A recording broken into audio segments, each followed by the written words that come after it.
was told I needed to use the gavel more often, so there you go. Good evening.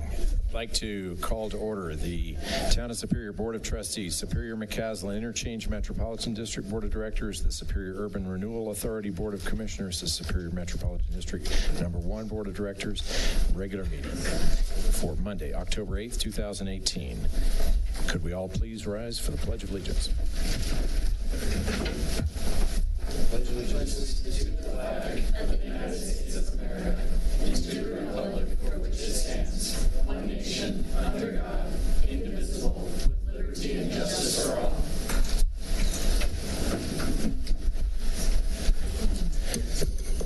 Thank you. Phyllis, can we have the roll call, please?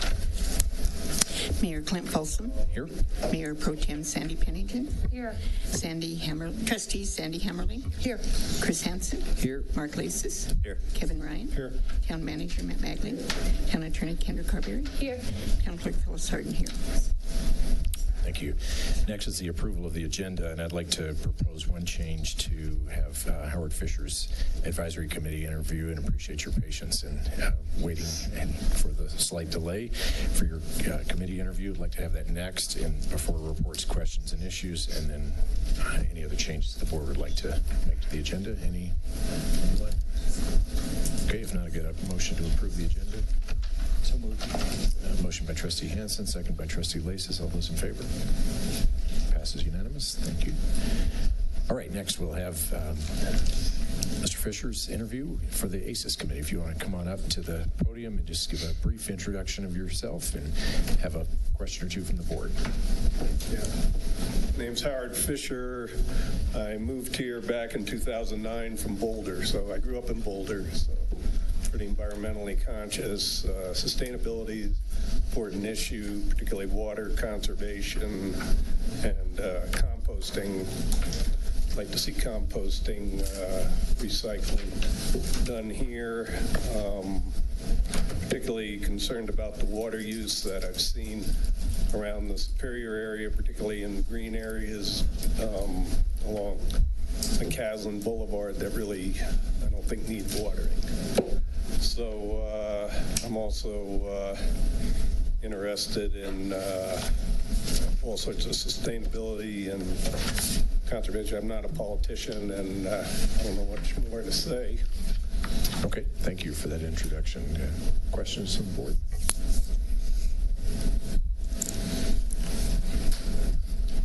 Anyone? I actually like what I'm hearing. So get a little bit more into your background. What makes you interested in this? Well, I grew up in Boulder, so I'm a liberal. And, I was involved in, I went to Fairview, so I was involved in, recycling issues there. And went to CU, was involved in recycling issues there. We're going through a drought right now. We're close to, I think we're in abnormal, but Superior's awfully green. There's an awful lot of green space. That's basically bluegrass. So I think that's a huge waste of water. I think it's irresponsible that we're watering so much area, and I'd like to see a lot of it go back to regular either xeriscaping or natural.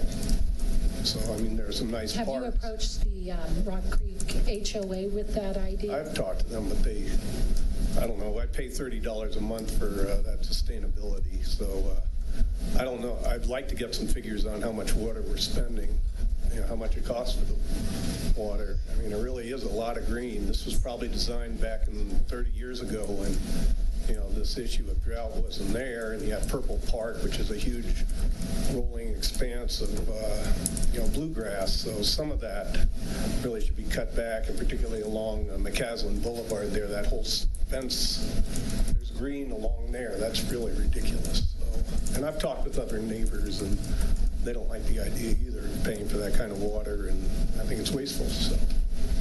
And then in Boulder, we had, compost recycling. I'd like to see that. So far, there isn't anything that I know. I saw a couple of bins. I don't know where they came from, but they're out in the street that said compost. I don't know if that was from previous, collectors or what that was. So. There is an option you can pay for the service, so that option is available, but it's Really, I didn't know anything about it. Yep. So, yeah. Okay. Any other questions? We appreciate your interest in the committee, and it sounds like you got some good ideas that you could share with them. So. Chris, do they still meet at 5:30? Yes, 5:30. Does 5:30 work? yeah, I have my own businesses. Get up. So final question that I have to ask all interviewees for all committees and commissions is any potential for conflict of interest, like you own a side business that might somehow benefit from committee membership? Okay. All right. Thank you. Appreciate your interest, and we'll be acting on this soon. So thank you. All right. Next, we'll go with reports, questions, and issues from the board. Who'd like to start? I'll start. Go ahead. Chris, go ahead. Nothing much to report. I did attend a Rocky Flats Stewardship Council Executive Committee meeting last Monday morning. Just set the agenda. We did meet Rick Getty's replacement, Melissa Weekly, and we did discuss changing the budget for next year to reflect an overlap of her coming in and working with the council and keeping Rick Getty on. So there's a month overlap there. Other than that, just usual meeting. Nothing special. That's it. Thanks. Kevin. Thanks. Slide over to this microphone. My comments this evening are related to the property on the corner of Colton and Rock Creek Parkway. This is where the Land Rover used to be, and there's currently a used car dealership. Instead of burying the lead, I'm going to get to the point. I think we owe you, the residents, an apology, both past and present. When we make decisions up here, there's an expectation that future elected officials and town staff will be aware of those decisions and will act accordingly. This is especially important with regard to land use, which is where we failed you. In June of 2017, last summer, I heard a rumor that Land Rover was setting up shop in Broomfield. Our town manager confirmed this and told me he and the mayor were having conversations with the owners, so I knew last summer that we'd have another vacancy. But imagine that the central location, ample parking, pleasant aesthetic would attract another tenant pretty quickly. Something that would benefit the entire community, like a restaurant, a brewery, or a set of shops. I have a friend in the auto industry business who told me that that space would be challenging for another car dealer since we don't have enough drive-by traffic. Makes sense, right? Again, my expectation was that the tenant would be somebody that would primarily benefit the community, would one day be forthcoming. Which is why I was a bit surprised last month when we heard Land Rover was in discussions with another car dealer. My assumption, my friend was wrong, and we successfully found a new dealer, maybe a specialty dealer, which is how Land Rover used to distinguish themselves, since it would not be an ideal spot for Toyota or Honda or Dodge. When I first drove by and saw this was a used car dealer, big banners, balloons, oversized signage, I had the same thought as you. Are you kidding me? I called Matt with those very words. How could this be permitted? The short story, it should not have been. A bit of history on the longer story. Along with another trustee or two, I asked for the complete zoning history on that lot. I wanted to see meeting minutes and the recording filings. On the good news side, your elected officials in 1998 cared as much about this town as your officials do today. Allowing Land Rover to move into geography that was zoned as a community activity center was a controversial move. There were a number of people speaking against it, including Susan Spence, who was on both the Planning Commission and the Board of Trustees, and who later became the mayor. She was a vocal opponent of changing the zoning from community activity center to a regional activity center, which is what would have been required in order for Land Rover to be permitted. Ultimately, the town approved Land Rover as they promised to be a great tenant. The rezoning of the land from community activity center to regional activity center and approval of Land Rover came with a number of conditions. While there are too many conditions to list, signage, car types, used versus new, I will, for the benefit of time, highlight two. Number one, the town insisted on what is called a reverter clause. I'll say that again, reverter clause. Specifically, if Land Rover were to ever cease operating on the land would, quote, revert back from a regional activity center to a community activity center. Number two, Land Rover understood the town's concerns, and specifically assured the town there would never be another dealer, new or used, by including the following narrative as part of their application. Should the Land Rover Center not be built, or be built and moved, or go out of business, we have volunteered that the site will revert to CAC zoning, CAC, Community Activity Center. It goes on to say, this assures you that the only auto center will be the high-quality Land Rover Center. I'm disappointed, angry that this information, which seems to pretty clearly require the land be rezoned back to CAC and prohibit another dealer from coming in, was not proactively brought to this board's or the community's attention. With this statement, I'm requesting the town manager that we notice a public hearing to consider the rezoning of this land back to CAC as promised to the residents in 1998. I recognize there's already a tenant and regret that this was not brought to their attention in advance. I'd ask the town manager to invite the property owners, Land Rover, and the current tenant to the public hearing. For the record, I've not prejudged the outcome of the forthcoming public hearing. I look forward to hearing from the original applicant, the current tenant, and the community so a decision on zoning can be made in the near future. Thank you. All right. Sandy. First off, I'd like to support the comments by Trustee Ryan. I actually had very lengthy comments on the same topic. I was reluctant to make too many comments because I do live in the community that is immediately adjacent to the designated property, but had numerous complaints from residents of the Summit at Rock Creek in this regard, and so I appreciate his comments, and there's little that I can add. The additional things that I wanted to comment on, I've spoken about this before, but it appears that the minutes of the town board meetings have still not been posted on the town website since June. It also appears that 7 sets of minutes from the Planning Commission have also not posted. We owe it to our residents to get these posted on the website in a prompt manner. As I have stated before, if we do not have enough staff to make sure this happens, then let's find a way to make it happen. The last set of board minutes that were published were from June. This is way too long. I attended a PROSTAC meeting on 9/18. There were many exciting topics discussed as usual, but one of the things that was most interesting to me, which may not be interested to everyone, is that we are continuing to monitor the emerald ash borer here in the town of Superior. We have a significant number of trees here in town, and we are going to lose them, most likely because of this little pesky critter. One of the things that PROSTAC has now taken on as a project is they're going to be looking at all the parks and open spaces in our community for opportunities for new trees to be added to the community. And soon you should see in the Superior Sentinel or the Recreation newsletter, they will be seeking your input on where we could use more trees in the community. Every year we celebrate Arbor Day here in Superior. We're a Tree City, USA, and because of that, we want to make sure that we protect our trees and we add trees. So when the opportunity comes, we'll be depending on all of you to let us know where we can approve that. I want to thank the Summit at Rock Creek Townhomes for recently hosting a nonpartisan event to enable our residents to get to know the candidates. I encourage more organizations in town to do this. The nonpartisan possibility gave a chance for all of our candidates to speak and for all the residents there to get to know them better and to make their own decisions. I believe, other than this, I will also bring this topic up as part of our budget, but our advisory committees continue to show active interest in the Town 15 property and what might be considered there.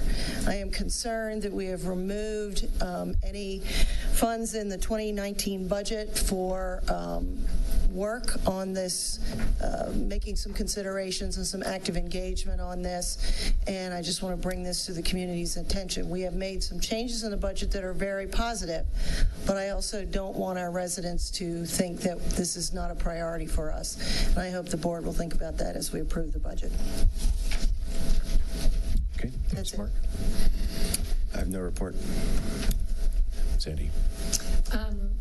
hosted a First Friday, invited all the people running for office to be there. I thought we had a pretty robust conversation, sort of a question and answer. It was fun. Kevin was there, Sandy, and I were there as trustees, and nobody had a question for us. I don't get it, but they had a lot of questions for the candidates, so thank you to the candidates for participating.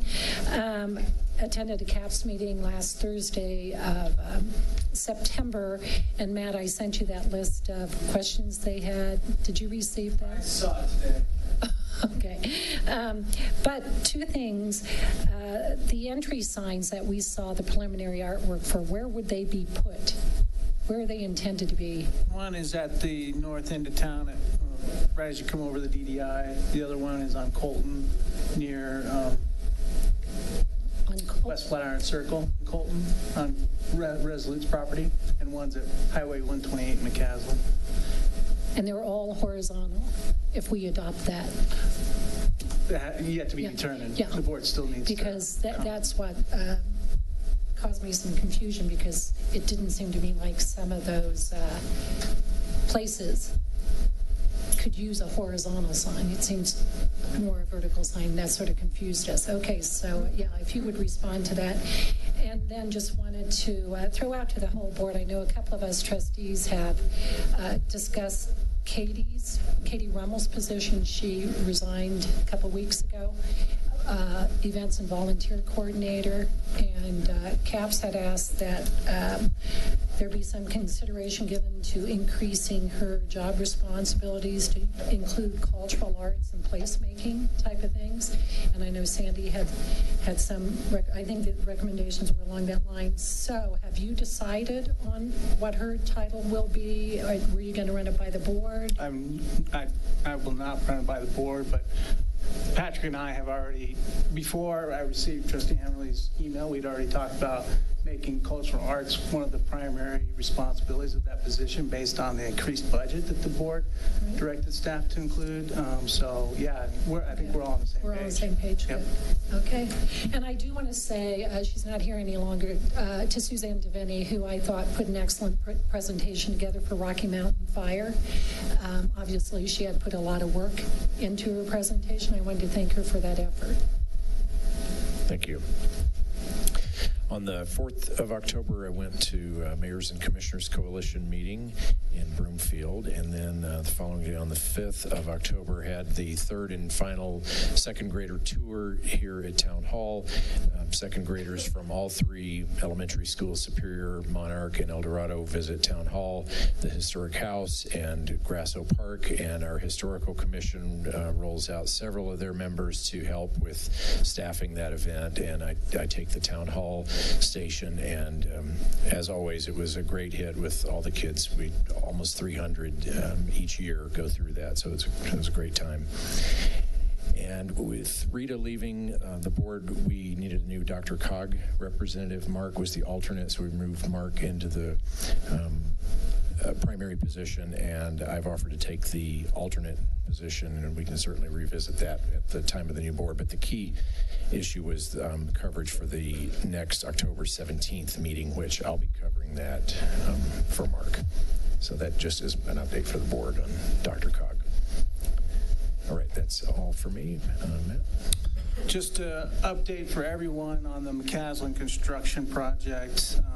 Crews started paving last week. They were on schedule to have both the north and south lanes paved up to the roundabout, but on Friday about 4 o'clock we started to get rain, and so they needed to stop the northbound paving.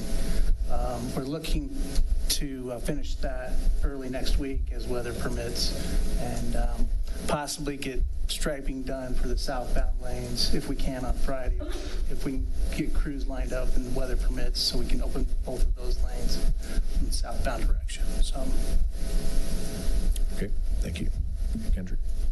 I just wanted to vouch for Howard, as he and I were next door neighbors for 10 years. All right, thank you. Phyllis? Okay. All right, we're now on to public comment segment. If you'd like to make public comment on consent agenda or non-agenda items, now's the opportunity to do that. Just give a little wave, and we'll signal you to come up as as there's interest to do so. Go ahead. I'll start with the unpleasant first, and the pleasant people will come. Hello, my name is Colleen Callan, and I live at 1929 Cedar Ridge in Superior. And I would like to first say thank you to everyone. I appreciate you guys have a really hard job. You're never going to keep everyone happy with your decisions. I know you read a lot of flack on the websites and stuff, but thank you. And I really appreciate you taking the stance against Rocky Flats. It makes me proud to be a part of this town, that you're proactive. I would like to ask the town board to be proactive on something else for the citizens, and that is protecting us from the 6A amendment that's being put on the ballot. I feel like the language in it is very vague, and a lot of us are concerned that it gives too much power to the fire department for tax use. And their concern is the Gallagher Amendment, and it seems like the people at the state level, I've spoken to a few of them, and they have every intention of actually addressing that in the next session, even the Republicans. So it seems like that's really, Tim Melville says that that's something, and if they're thinking, oh wow, this is an issue, then they're going to address it. So I feel like with the 6A that the fire department has not been transparent with the town, and I feel like their language is not transparent. They sent out a flyer saying that, if you vote yes on 6A, that there would be no new taxes. Well, yeah, it's not a new tax, but our taxes will go up.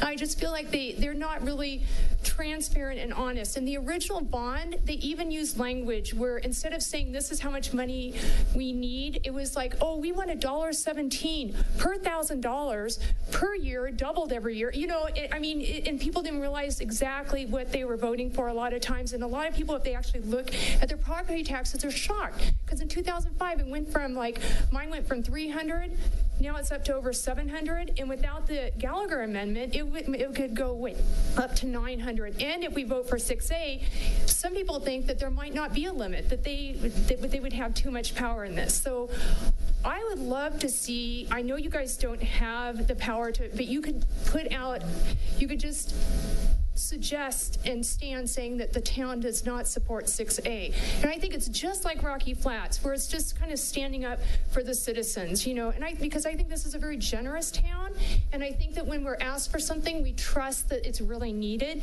and I don't feel like the fire department really needs this, and I feel like they haven't been transparent in the way that they ask for money, and they don't even put things out far enough ahead of time for anyone to even write a rebuttal. They throw things on the ballot at the last minute, and that's why when you look at the book, there's not a reason to vote no, even though there's always a reason to vote yes or no on everything.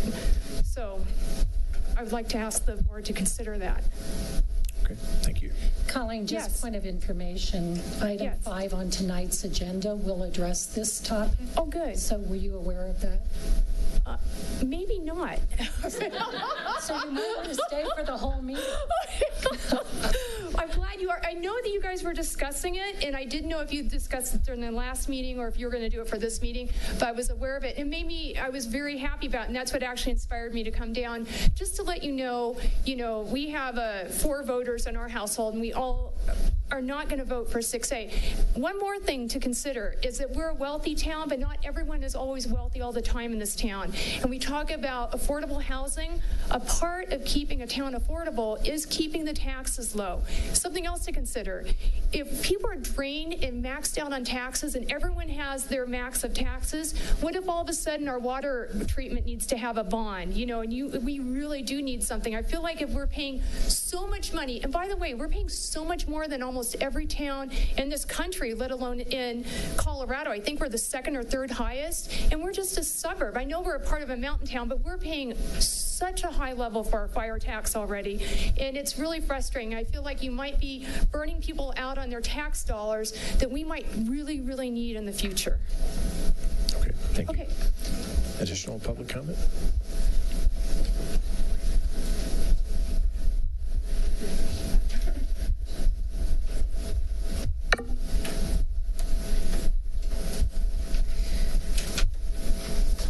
Good evening. Susan Bauer, 1770 Morrison Court. Tonight I'm here with Steve Jones and interested residents to present to the trustees the 2018 Breeding Bird Study report, a summary of a 2-season breeding bird study at Hodgson Harris Reservoir. The reservoir, located here in Superior, is an outstanding local resource for naturalists and bird watchers. Due to community interest and support, Steve Jones, an authority on breeding bird studies, agreed to train and lead both the 2017 breeding bird study and the 2018 breeding bird study. The primary goals of the 2-season study were to generate a comprehensive list of potential and confirmed nesting birds, to evaluate nesting and foraging habitat for waterfowl and shorebirds and map their concentration areas, to locate and map nesting and foraging locations for Boulder County and the Colorado Natural Heritage and federal avian species of special concern. And lastly, to assess management strategies for enhancing nesting and migratory bird habitat. I've asked Steve Jones, a professional who has worked for various agencies and municipalities, including Colorado Parks and Wildlife for 30 years, to present the findings of our 2-year study and comment on the results within the reports and their significance. I thought he could do a better job of it than I could myself. So, Steve? Thanks.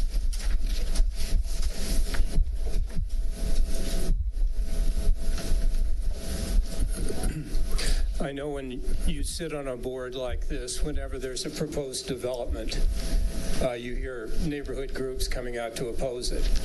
And often they grasp at straws and try to grasp at anything that might stop the development. In this case, of course, it was the proposed possible development of the Zaharias property north of Hodgson Harris Reservoir. So when Susan called me, I said, well, let's go out there and find out what's there. And I really am thankful for these neighbors, 20 or more people who've been doing this breeding bird study. We trained them, and they got really good at it. And in the last 2 years, they documented, I believe we're at 132 species at Hodgson Harris Reservoir, including some very rare birds, including tundra swan, Barrow's goldeneye, snowy egret, and sandhill crane, many of which are stressed on their breeding territories to the north and are benefiting from the food they get in this remarkable reservoir on their way north. I thought the people did a wonderful job, and I think as a result, we have a pretty clear picture of why this reservoir is so unique. I'm just going to touch on 3 things very quickly. The first is, as I said, it supports a real diversity of migratory waterfowl and shorebirds. And I think there's just a lot to eat in that lake. There was more to eat before the dam was rebuilt, but it's coming back. And we're seeing birds at Hodgson Harris that I don't see at Boulder Reservoir. I've done breeding bird surveys for the city of Boulder Reservoir now for 20 years. And we're getting species here we don't have at Boulder Reservoir. The second thing is it supports some nesting native duck and shorebird species that are in drastic decline in Boulder County and are doing very poorly. And the 2 primary ones, I think we talked about this last year, are the American avocets, those beautiful big shorebirds who nest on the mudflats on the south side, and the blue-winged teal who nest on the north side in those grassy areas. These are species that are not thriving anywhere in Boulder County. And this is one of our best resources for that. And the third thing about it is it's just a fabulous community resource. It supports the most diversity of wildlife of any place in Superior, not just birds, but also mammals like white-tailed deer and even native mink, which are making a comeback in Boulder County after almost being wiped out in the 19th century and early 20th century. So I think there are really 2 things that came out of this and came out of the county study there that you can consider as you move forward. The first thing is, if the Zaharias property is altered in any way, I think you want to create a buffer, a grass buffer along the north side of Hodgson Harris to protect that duck nesting habitat. And most of the studies I've looked at propose at least 50 meters. And that buffer should be in native grasses, and it should be fenced, and there should be no pets in there, no hiking trails, and no public access. I think if you do that, we may be able to maintain the nesting habitat for native ducks there. The second thing is last year you asked the county to do an environmental ecological study at Hodgson Harris, and they did, and it was an excellent study, and then right away they completely countermanded their own recommendations in that study. One of the primary recommendations that came out of county parks and wildlife staff was to stage the raising of water levels in that reservoir. You know, the water is mostly used to irrigate pumpkins at Rock Creek Farm, but to stage the raising of the water level so that the native shorebirds, particularly avocets, could nest on those mudflats. And they didn't do that. The ag staff went ahead and filled it too quickly. Last 2 years, we lost 6 avocet nests out there. And I don't know if we have a half dozen successful avocet nests in all of Boulder County. I think you could go to the county and say, hey, you know, you did this study for us, you made this recommendation, let's talk about how you can actually implement it. So that's what I recommend you do, but thanks a lot for listening to me, and thanks to all of you for helping out with this project. It was really enjoyable. Thank you. Just some real briefly, comments. Superior residents have a sizable investment in Hodgson Harris Reservoir, and ensuring our ensuing responsibility is really simple, just to continue to be good stewards of the reservoir, the habitat, and wetlands.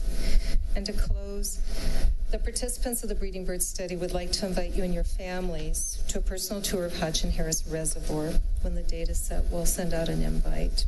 We hope you and your families will join us. I realize our time is at its end, so I'll stop there, but I'd like to thank each one of you for your time and commitment to this great community. Thank you.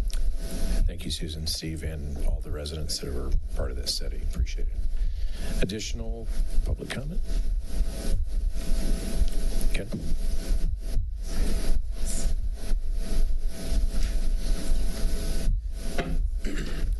Good evening, Ken Lish, 1326 South Idalia Court, candidate for trustee. Tonight I am addressing you as the chair of the Open Space Advisory Committee. A few weekends ago, the National Weekend of Service event took place in Superior. OSAC hosted the event and encouraged residents to select an area of town and go clean up litter, pet waste, and any other garbage that they find. To encourage participation, OSAC hand-delivered cleaning supplies to the doors of residents that requested it.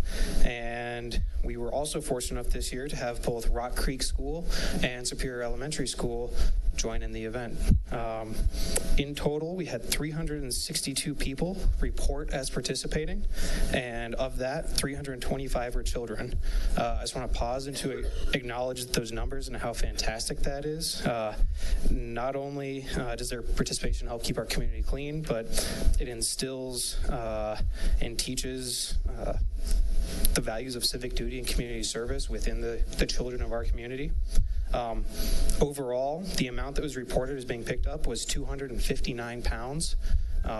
We know that is actually a low estimate because we only got about 2/3 of the people who participated to actually report the results back to us. And then we also know through pictures that people participated that never signed up to begin with. So I wouldn't be surprised if we ended up with over 300 pounds of waste and garbage picked up throughout our community.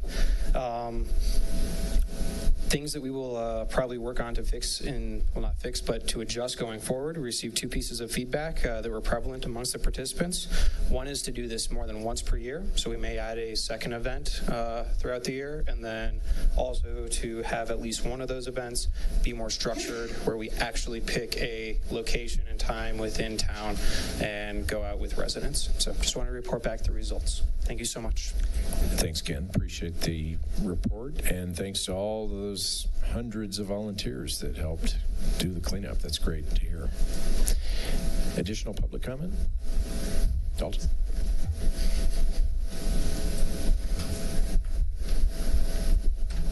Hello, my name is Dalton Vallette, and I'm a candidate for town trustee. Firstly, I would like to echo Trustee Ryan and Trustee Hammerly's comments about the Land Rover dealership. I believe there should absolutely be some further discussions on that. And secondly, the point that I would really like to discuss on is the town discussing and encouraging voters to vote no on Amendment 6A. Personally, I am not in favor of Amendment 6A, but I would also like to see discussions going forward about what ballot or proposition amendments the town would want to put a stance on, because some of them are a lot more political than others. This year there's going to be at least 13 amendments and ballot measures that will be on our ballots, and it'll be very difficult, I imagine, for the town to approve or not approve every single one of them. A lot of them might not directly deal with concerns for the residents of Superior, I think, such as like Amendment X, which deals with the industrial hemp definition. I don't know how that would impact Superior residents from a town board standpoint on taking a stand there. So I'd really like to see some discussions on what the town would think would be necessary for the town board to take a stand on, and what maybe would not serve the town's best interests. And I would also like to state everyone who's a registered voter should be able to get a blue book of information about all the amendments and propositions coming their way for unbiased facts and research behind them. If not, you're able to access this information on the Colorado General Assembly website, and it is a very lengthy document, over 90 pages, so if you don't want to sift through the entire thing, which I completely understand, definitely check out the Colorado Sun's website. They have a very good piece detailing the pros and cons of all the amendments and propositions, and that was all. Thank you. Thank you. Additional public comment? Any additional public comment? Okay, seeing none, we'll move on to our presentation segment and welcome Heather Craycraft with the Superior Chamber of Commerce. Thank you, Mayor, and good evening. I'm Heather Craycraft with the Superior Chamber of Commerce, and just wanted to take this opportunity to invite local business owners or those that might have interest in other small businesses. We are hosting for probably about the 6th or 7th year a business expo after hours on November 8th at Citywide Banks from 5 to 7, and it is open to the public. So we'll have about 25 small business owners set up basically on tabletops and be able to answer questions more about their business. So I wanted to make sure I got that invitation out there. And then before we know it, December will be here, and on December 1st will be our annual Skate with Santa, and this year it will be called Skate and Shop with Santa. So we will have more details coming, but I just wanted to look a little bit down the road at our calendars and announce those 2 dates. So thank you for the time. Thank you. Appreciate the update. All right, next is our consent agenda. We have 4 items, and we have a proclamation for Peter Bottomley, who's here tonight. I was going to ask, is it okay for us to read that item? Absolutely. Sandy, would you like to do that? A proclamation of the Board of Trustees of the Town of Superior in appreciation of Peter Bottomley. Whereas Peter Bottomley joined the Parks, Recreation, Open Space, and Trails Advisory Committee in June 2012 and served through the end of his term in June 2018. And whereas Peter Bottomley generously shared his skills and dedication by taking an active role in shaping the future of the Town of Superior, and whereas during his tenure he worked passionately on several projects such as the 2014 Indoor Space Survey, the Town of Superior Playground Assessment, the Downtown Superior Park Development, and ongoing community center discussions. Therefore, Clint Folsom, Mayor of the Town of Superior, and the Board of Trustees do hereby proclaim its appreciation to Peter Bottomley for his significant contribution to the community through these accomplishments and for his dedication to the town. All right.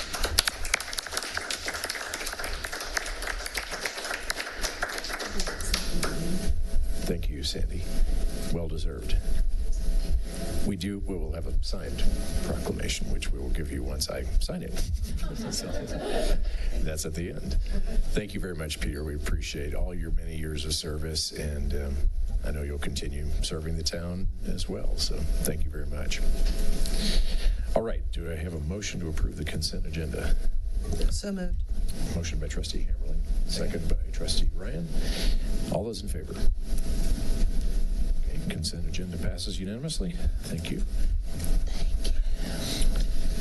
All right, now we're on to the fun stuff, the budget. Item number 4, public hearings and adoption of an ordinance and resolutions for the 2019 budgets and approving corresponding fee changes. Thanks, Mayor. Paul has a presentation that he'll go through. We can take questions. Do we need to, okay, so at this point, it's going to open the public hearing. Okay. Yes. All right. Public hearing's open. Proof of publication. Yes, and I have it for all 4, the town, SMD1, Sura, and Smith. Okay. Proof of publications are confirmed. Thank you. All right, we'll go with the presentations now. Thank you, Mr. Magley, Paul Mills Town staff.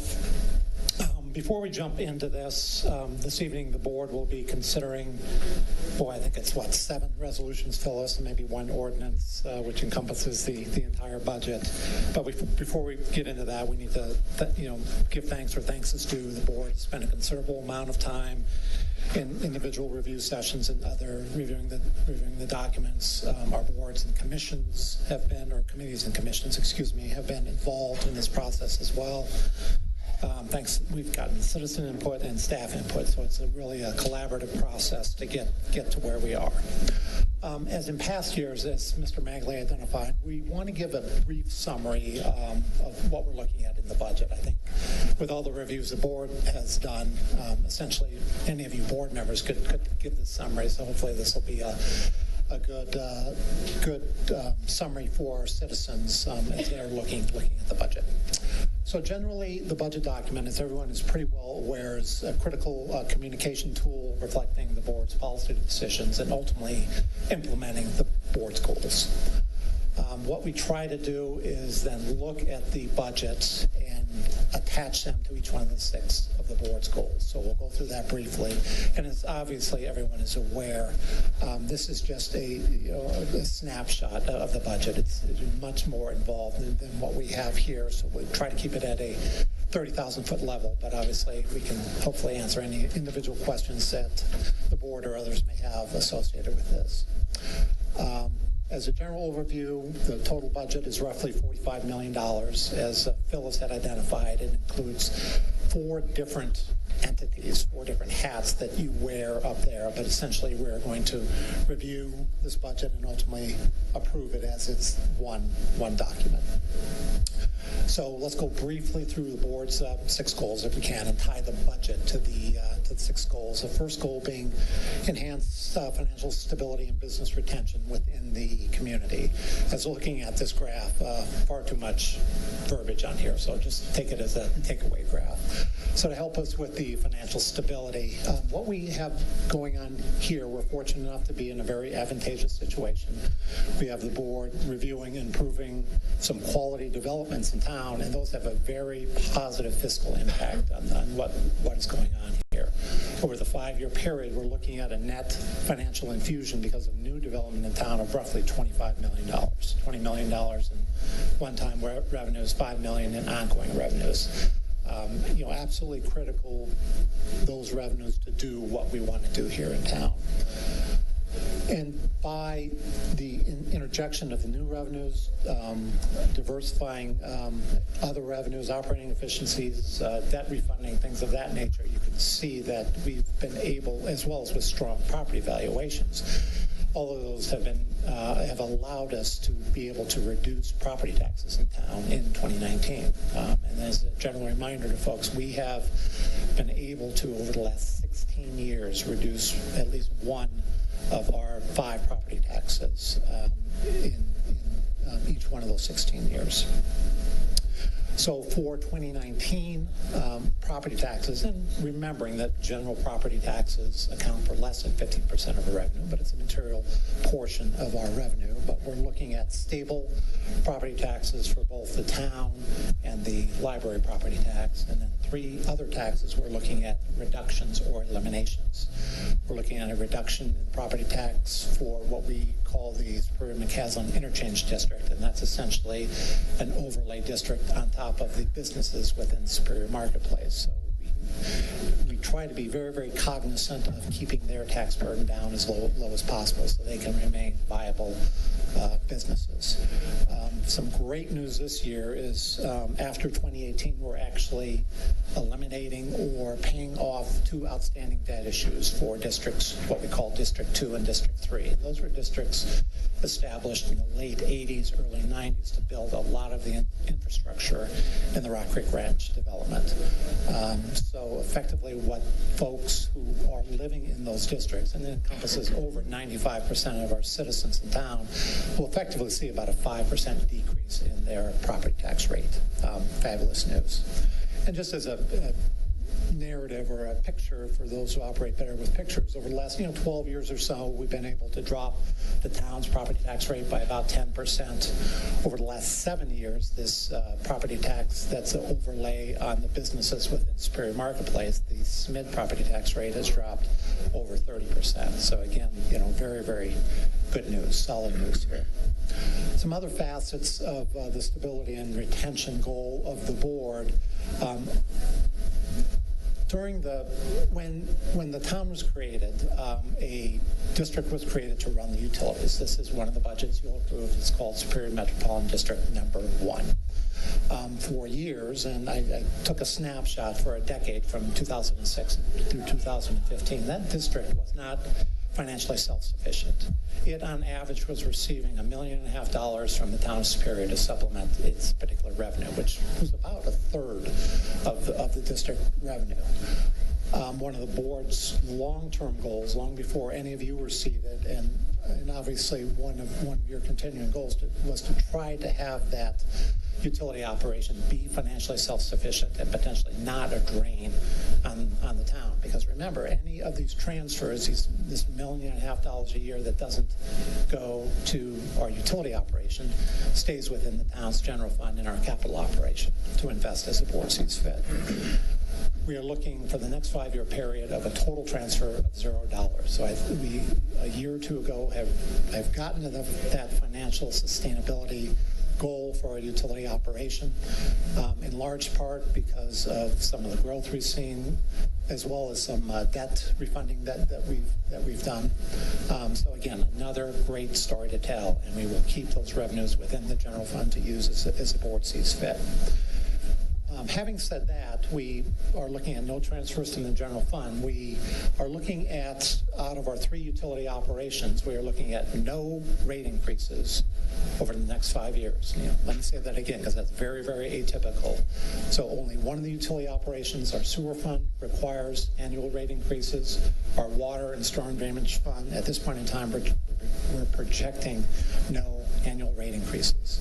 The net impact of that 5% sewer rate increase for residential customers, $1.40 a month. We are also looking at annual inflationary increase with something we call system connection fees. So when a new home essentially connects to our utility operation, we charge a one-time fee for that building, for that home to connect to our system.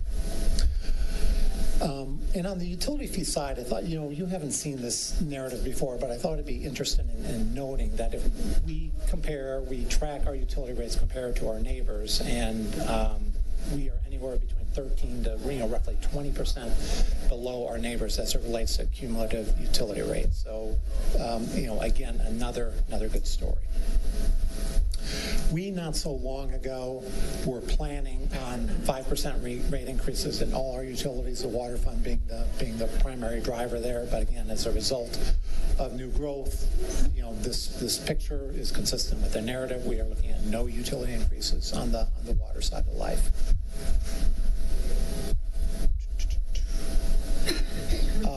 as was already mentioned, any transfer not going to our utility operations stays within the town coffers. We were able to do that in the utility operation, as I had mentioned, with a debt refunding, but we also, a few years ago, had debt refundings in our open space debt, as well as our interchange debt. So again, those three debt issues, very soon we'll be saving us $1 million a year, and those savings are being passed along to our customer base, even in the form of a property tax decrease, in the form of no transfers to a utility operation, keeping the monies in the general fund. And a final item, which came up in the review of the budget with the board, and probably more for business retention, but we're looking at expanding our funding for our economic development program. In past years, it was an order neighborhood of $60,000 to $70,000 a year. We're looking to increase that funding to roughly $150,000 a year to, among other things, perhaps get a de facto contract EcoDevo director. But as the manager and staff work on that particular program, obviously feedback will be given back to the board on that. One of the primary reasons we're in operation is to provide services, and we like to think we provide, excellent public services and infrastructure. Some of the new and to some degree continuing services we're looking at in 2019 is continuation of the call and write program, and this may seem like an innocuous program, but it was not too many years ago where RTD stopped that program within the town of Superior.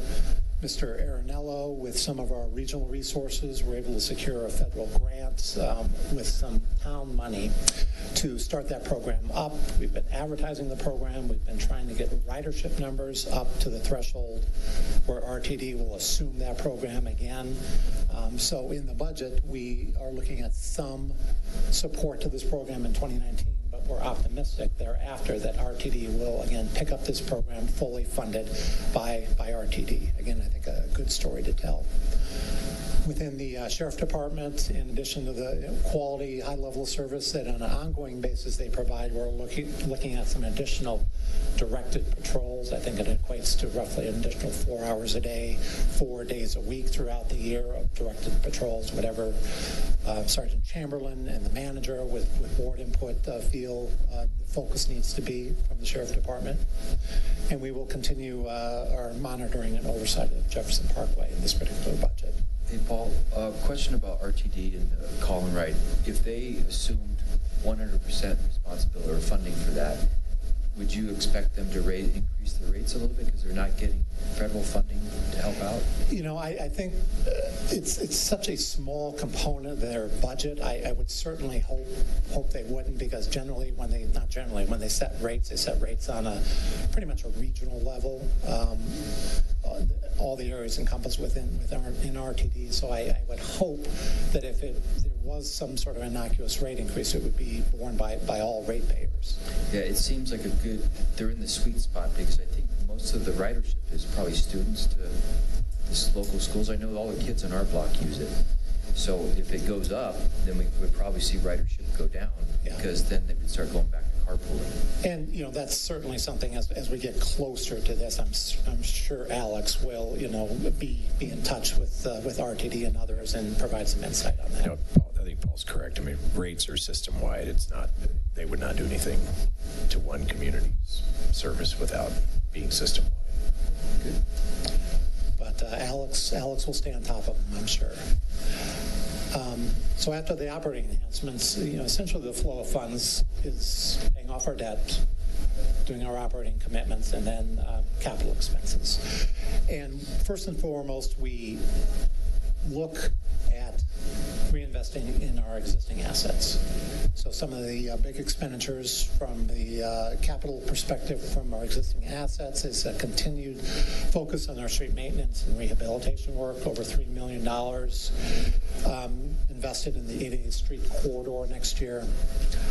We, on a typical year, spend hundreds of thousands of dollars for both park recreation, pool amenities, our landscape amenities in town, and that will continue, obviously, in 2019 through the 5-year plan.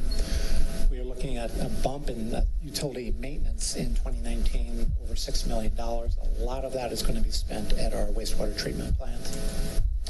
Then after funding for operating for existing capital, we are also able to fund a number of new capital programs, which is pretty exciting. Autry Park near the wastewater treatment plant is essentially being loved to death between the dog park, the bike park, the new skate park, which Patrick and his staff are installing down there. We need to get a new parking lot down there, so we're looking at a standard asphalt parking lot with curb and gutter. We're looking at additional parking on Honey Creek Lane for individuals utilizing those amenities down there. We have design in 2019 with potential construction in 2020 of a new park along Riverbend. We will be finishing up trail work. This large part of this is paid for with a federal grant secured through Dr. Cog, but a concrete trail from the RTD bus rapid transit site up to Davidson Mason. That'll be completed in 2019. A couple of more new programs include a traffic signal at Rock Creek and Coal Creek, and enhanced funding for our cultural arts and events program. This would include not only for artwork, but Arts Master Plan and some main and pop-up events. And hopefully, soon in 2019, we'll see the culmination of our first major piece of artwork. This will be at the roundabout at McCaslin and Main Street in downtown Superior. We have the ongoing objective or collaborative project with a dozen other entities to build a relatively large water storage vessel. So that funding for that particular project is continuing. We're looking at final approval and final design of that project in 2019 with construction culminating in 2020.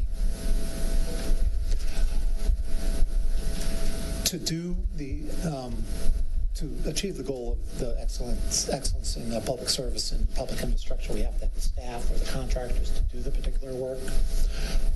Good news in 2019, we're projecting no new staff in the out years, and this is just a general takeaway over the following 4 years. We're looking at potentially up to 5 new staff members, 3 being either utility or Parks Rec open space field staff, with the addition possibly of 2 additional sheriff deputies, 1 a deputy in the field and 1 for detective work in town. Goal number 3, engage residents through outreach and marketing. Obviously, one of the primary mechanisms is the town website, so we'll continue to maximize the website for that particular goal. One of the areas where we spend a lot of time and effort from Patrick's staff and others in this Craycraft is our town events. We're looking at keeping our town events, expanding our existing town events. Patrick and his staff are constantly working at even starting up new events. And we look at doing that with not only our own town resources, but at times we have outside groups who offer independence events in town. So that continues to be a priority to, obviously engage our citizens there. This slide is truly a takeaway slide, but it just identifies a couple of our efforts, a dozen or so, as it relates to other outreach efforts. I mean, too numerous to go through, but I'm sure we'll look at even expanding this particular list in the future as the world changes. Goal number 4, open space. Beginning actually late this year into 2019, we'll see some major improvements and enhancements to the Coal Creek corridor in downtown Superior. That'll be an exciting project. We're looking at a new open space trailhead parking area near what's called the Shan open space. So as you go up McCaslin up the hump here, immediately adjacent from Discovery Office, we'll have a open space trailhead parking area there. We'll continue our coordination and maintenance education efforts with Boulder County as it relates to open space, and then obviously work on future acquisitions with these funds. Goal number 5, promote and manage development opportunities. Again, focus on our primary existing revenue driver, that being the Superior Marketplace. We've got some exciting infill and revitalization going on there right now. Examples, one of each is the new Ethan Allen store for a infill, and the Sports Authority redevelopments, going from the Sports Authority to two separate uses in that particular building. We'll continue to complement and integrate the marketplaces, the businesses we have in the marketplace with the development of downtown Superior. Try to eliminate any duplicity from a commercial side between those two developments. And then also oversee the additional development activity that we have going on right now in town. Goal number 6, final, encourage environmental sustainability. Obviously, we'll continue to work with the advisory committee for environmental sustainability on direction and programs there. The town will continue its, rather robust water conservation program for residents, from outdoor irrigation audits to replacement of energy wasting devices within the home. We continue to maintain and at times expand that particular program, and this budget is no different. Quick overview then on some of the revenue assumptions, which are pretty critical in town. We had already talked about very, very strong property values. There was some dialogue in some earlier conversations this evening as it relates to that, and with property assessments stable or increasing with new property growth, it allows us the opportunity of maintaining or lowering some of those property tax rates that we had talked about already. The primary driver and payer of most of the bills in town is sales tax revenue. So we're keenly interested in keeping the Superior Marketplace a viable economic regional driver here in town. We are projecting inflationary, maybe a little bit above inflationary increases in sales tax revenue in 2019. It'll be over $10 million. Very excited about not one but two new furniture stores coming in town, and hopefully soon our first hotel opening up in town. Very, very exciting from a revenue perspective and the amenity perspective as well. As I probably talked too much about, we are very dependent, obviously, on sales and use tax. Most of the town's general operations, roughly 60%, are funded by sales and use taxes. Pretty much all of our capital program and open space program, again, funded by sales and use taxes, which is not atypical. It's very typical for municipalities in Colorado, but we still need to be diligent and cognizant of that. Debt is always an area of interest, I think, to the board and to citizens. Debt is not bad. We need to manage our debt, and I think we've done a pretty good job at doing that. As was mentioned earlier, we have 2 of our debt issues rolling off this year. Within a couple of years, end 21, early 22, we have some debt outstanding that we had issued for infrastructure improvements at the Superior Marketplace.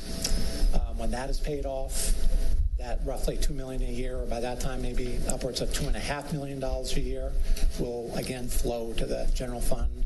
Assuming the marketplace stays strong, that'll be a great dilemma for the board to deal with, what to do with those particular funds. I think I mentioned this 3 or 4 times already. 2 and 3 debt paid off. To give a perspective, at the end of 2019, we're cumulative debt, we're looking at a little bit less than $24 million. So what? What does that mean? Well, not too long ago, well, maybe it was too long ago, but we reached our height of debt in 2016 of $71 million. This graph is truly a takeaway, but it'll give some perspective of what we collectively have done with our debt. So we were over 70, we're going to be 24 million in a few short years. We're going to have some outstanding debt numbers of less than $10 million. Again, a very, very good story to tell. That's the best graph I've ever seen. And it just, when Sandy and I first got on this board in 2010, I thought it was so far away saying what you're saying right now tonight. So this is such a great thing, because this was one of the things we talked about when we got on, was that how nice it's going to be, and we really need to be diligent about reducing and eliminating our debt. Mm-hmm. So thank you so much for doing this for our town. This is great. It really is good. Well, I'm glad you like that because we're going to be potentially issuing some new debt here. That's for a whole other board to worry about. That's right. You interesting, Pennington? No worries here. But as part of that major work we're doing at the wastewater treatment plant, we do need to look at a debt issue. And right now we're tentatively targeting about $3 million next year. We'll be using there's some state funding available. It's actually relatively cheap money, and more information on that to come. But looking at this and then throwing another $3 million, it's not anywhere approaching that $71 million. But I'm with you. I never thought we'd get here. Well, Paul, with the debt eliminated, we have more money going to the general fund. I mean, do we have to finance that $3 million, or maybe not all of it?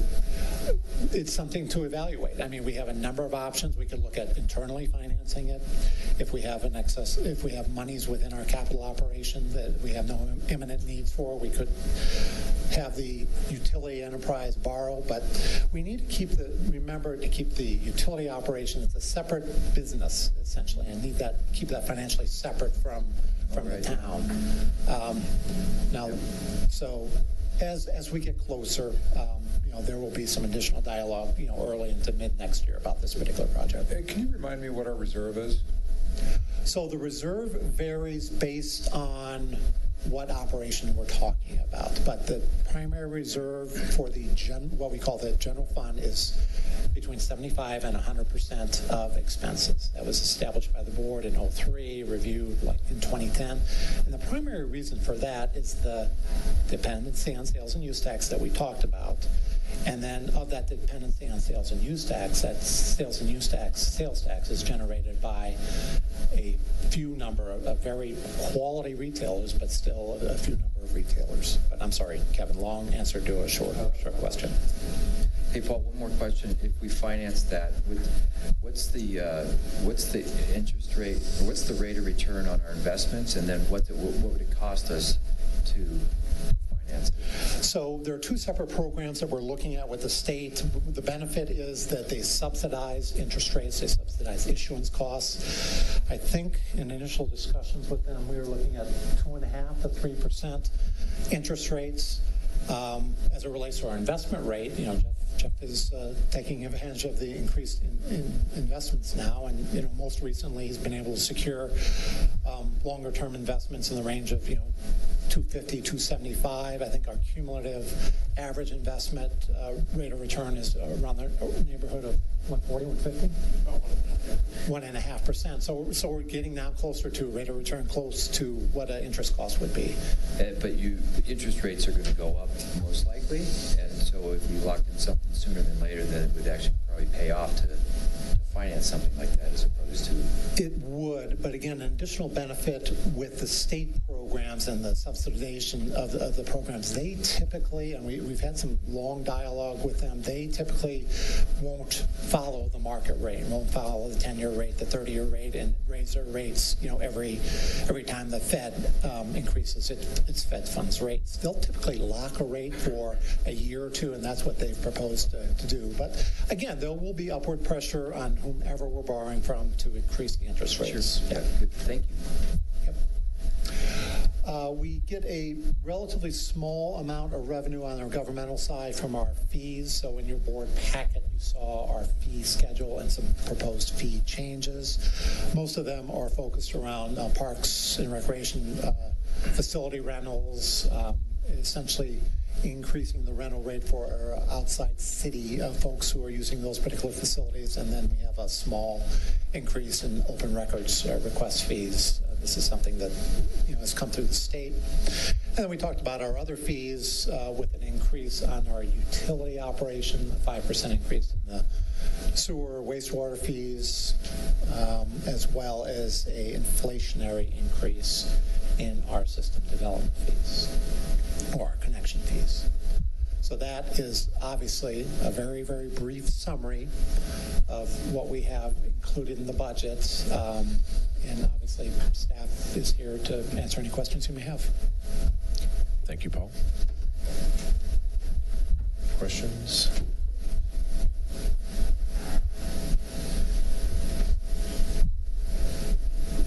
I have an I think Paul noticed it, but, we've obviously spent probably 6 to 8 hours as a board hearing these numbers, so I think you did a nice job collecting our feedback, so excellent. Okay. And Paul and Jeff, just to reiterate what Chris was saying, this has just been a highlight every year for 8 years. This is so well done, and the efforts you take to refinance, to work down our debt in a systematic fashion. I mean, this doesn't all just happen. It's because of the expertise you two have and the opportunities you seek out on behalf of the town. And it really just has shown every year. I want to thank you personally, and I want the town to know how fortunate they are to have you two doing this on behalf of them. Thank you. I'll echo that. The budget meetings that we had were just so well done, so informative for the community who actually attended, very informative for the board members here. In terms of prioritization of the capital improvement plans, I'm really happy to see us as a board moving forward with the Riverbend Park construction. I think that area of the town really needs a park, and I'm glad that we're moving that upwards in the schedule, and I think it's going to be an amenity for the community that's going to be really valuable. I also think the traffic signal at Coal Creek and Rock Creek Parkway is going to make the town safer, and so I'm happy with how the board went about this whole process, and we talked about things that we wanted to prioritize, and I think that this is a good budget. I'm really thrilled to see us with the progress we're making repaying our debt. I think it's a reasonable ask for the $3 million in terms of the additional debt that we're going to need to take out for purposes of the water plan. But I'm very happy with this budget. Good job. I'll echo those comments by saying, as I reflect back on the 4 years that I've been mayor, the number of capital projects that we've gotten done, and then just seeing these charts of declining debt and declining tax rates, when all we hear is how expenses are increasing everywhere, but yet we're getting it done in our town at many different levels. So it's very impressive, and it's a great story we have. So thank you for the work. So just procedurally, I'll take any other comments or questions the board has. Then we'll do public comment. Then we'll close the public hearing and go through our motions. I just wanted to make one additional comment regarding our capital improvements budget. I know that the town has been taking a lot of heat for the last several weeks about the work we've been doing out on McCaslin. However, we are very, very fortunate in the town of Superior that even though these things do occur and it's annoying for a while, we have staff that has made it possible for us to actually stay on top of our roads. Many of our neighboring communities do not have the great situation that we have, that our roads are well taken care of. And I want to say thank you to the town financial staff and also to Alex Arianello and his team, because it sucks for a while, but in the long term, we don't have to complain or deal with the fact that we don't have the money to fix our roads, and we're staying on top of them so it doesn't become a crisis. So I just wanted to say thank you for that. Did you have a comment, Sandy, about reconsideration of something? The other item, and I know the budget is done, but we did have money in the 2019 budget for us to commit some effort to looking at the Town 15 property and what our plans for the future are.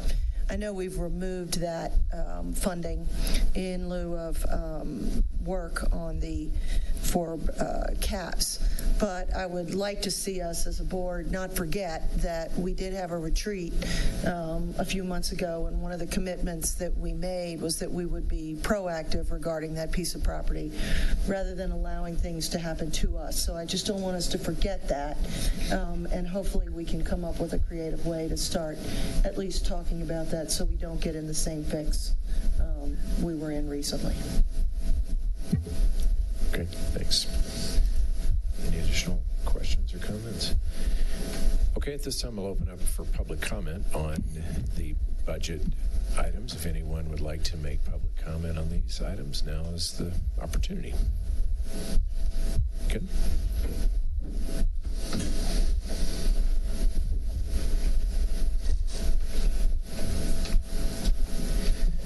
Again, Ken Lish, 1326 South Idalia Court, and candidate for trustee. First, I'd like to commend town staff, Matt, Paul, your guys' staff, on the successful and aggressive repayment of town debt to help firm up the town's finances and properly manage our debt. Second, I'd like to thank the board for prioritizing projects that will directly impact the residents and benefit their quality of life. And then I'd also like to commend the board on paying particular attention to the economic development program and increasing the 2019 budget for this line item to $150,000. In my opinion, this program has been underfunded and as such has underperformed over recent years. As you're all aware, the most significant risk to Superior's long-term financial viability is the town's reliance on just 5 businesses for 85% of our sales tax revenue. A robust economic development program is the best tool available to the town to address this risk. As the town decides how to implement the higher budget for the program, I encourage it to take a 2-pronged approach.